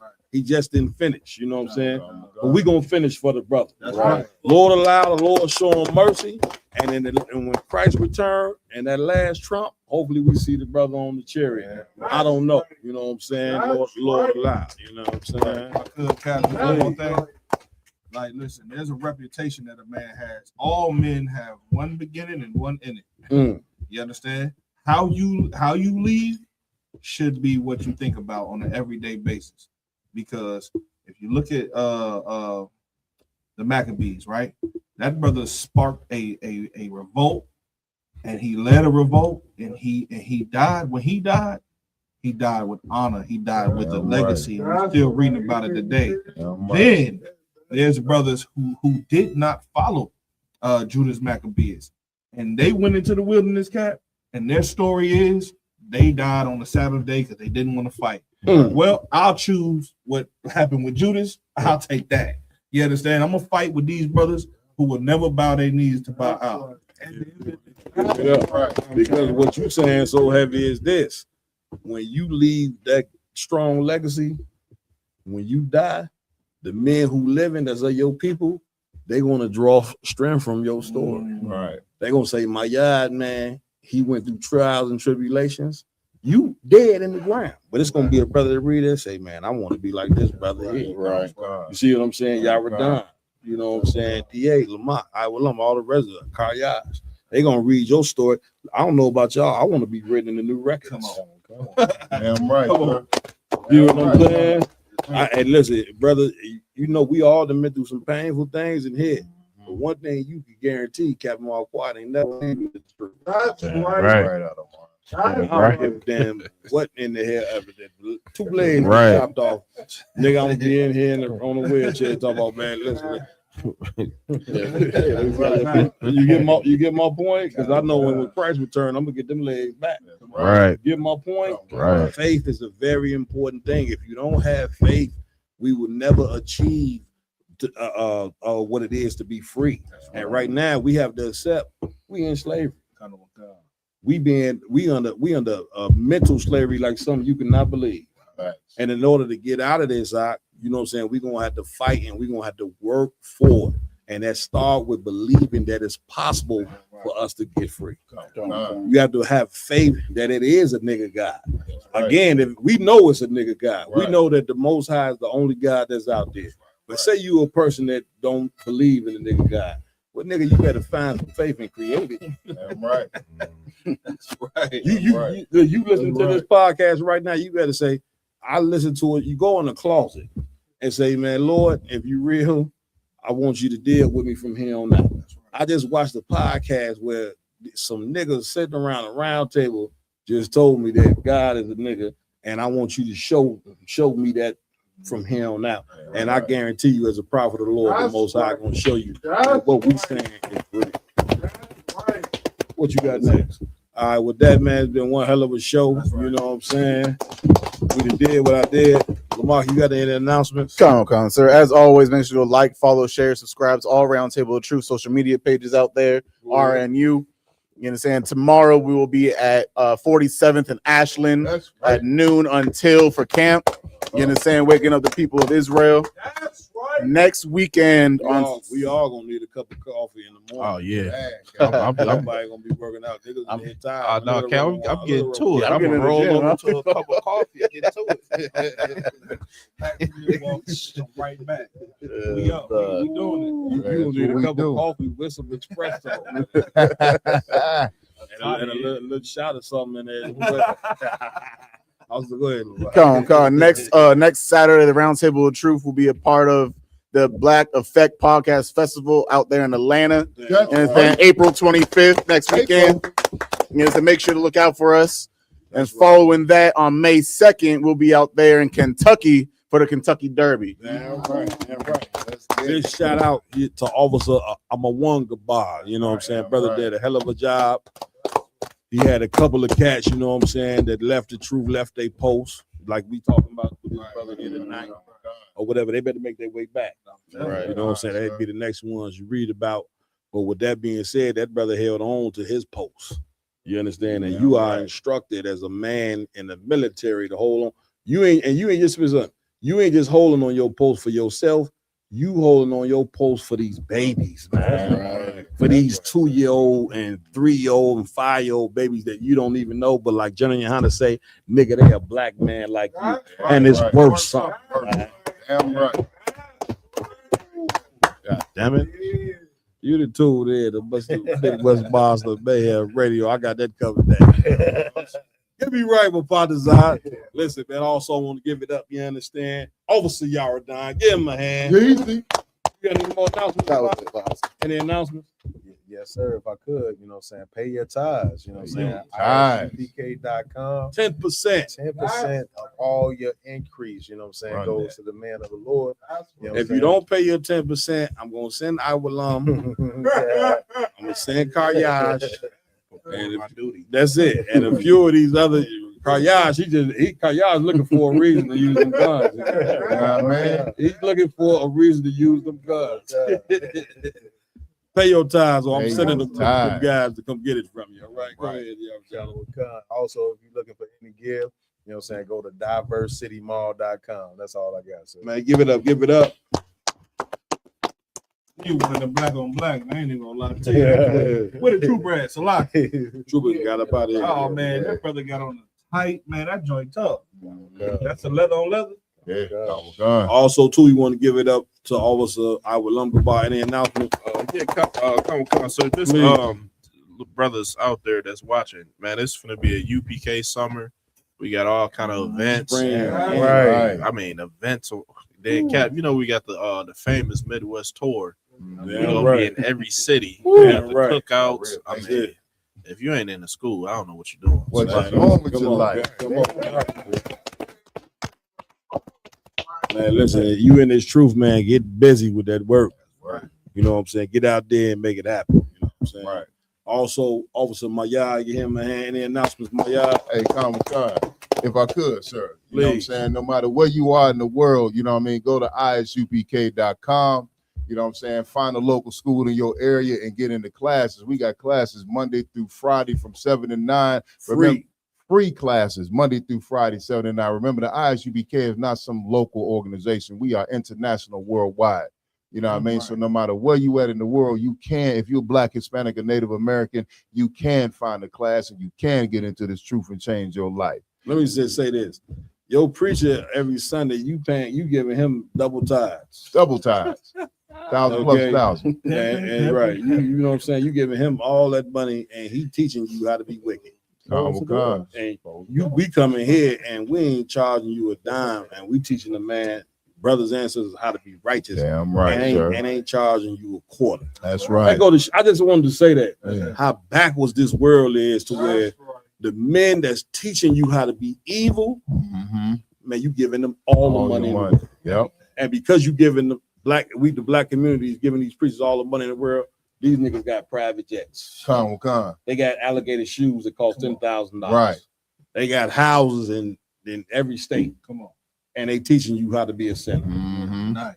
You understand? Meanwhile, you got these men of God in the ISUPK, and you ain't giving us nothing for what you giving them. Right. And yet we still doing the job. Damn right. When are we gonna learn? Damn, My yard. Sir. Also, you know what I'm saying? No matter where you are in the world, every Saturday come and attend the Sabbath service. You know what I mean? That's right. We are going to break down the scriptures from Genesis to Revelations. We give you the ancient Hebrew, the Lashwan Kodash, the Holy Tongue, our original language. Then we give you the English breakdown, you know what I'm saying, the English translation and a proper scripture breakdown so you can understand your culture, your history, and where the hell you came from. Also, we are in the beginning of the Feast of Weeks. You know what I'm saying? You know what I mean? Also known as the Feast of First Fruits. This is a 50-day feast that started last week. It is going to end, if I'm not mistaken, on May 30th or May 31st. You know what I'm saying? Well, we're going to have a closing of this feast, you know what I mean? But what you going to do right now, I know we're in captivity. I know times is hard. I know inflation, food stamps is cut, all that. But make sure you come to the ISUPK, gather with your brothers and sisters, and let's eat some food and drink some strong drink and celebrate this brotherhood and sisterhood on a regular basis during these next 50 days. That's right. Damn right. And did you mention already we're going to be on 47 in Ashland? Con. Okay. Also, I want y'all to give it up to the technical team over there. All right. Officer Ramawar, get him a hand. Officer Raj Karab, get him a hand as well. Raj Karab normally got a little something to say in the podcast, but he been here since about 6 o'clock. You know what I'm saying? I think the brother whining on down. You know what I'm saying? But he laid it in that chair. Also, give Officer Rakam Yala a hand. All right. We got Officer Karyash in the building. That's right. Officer Rapayala in the building. Right. Officer Mapataza in the building. Right. We want to thank our guest, Captain Bob Ma, for joining us live. Right. I am Captain Malqua, under Commander Jenny Howard. See you tomorrow on 47 in Ashland. the south side of Chicago. Get ready for the mayhem, baby.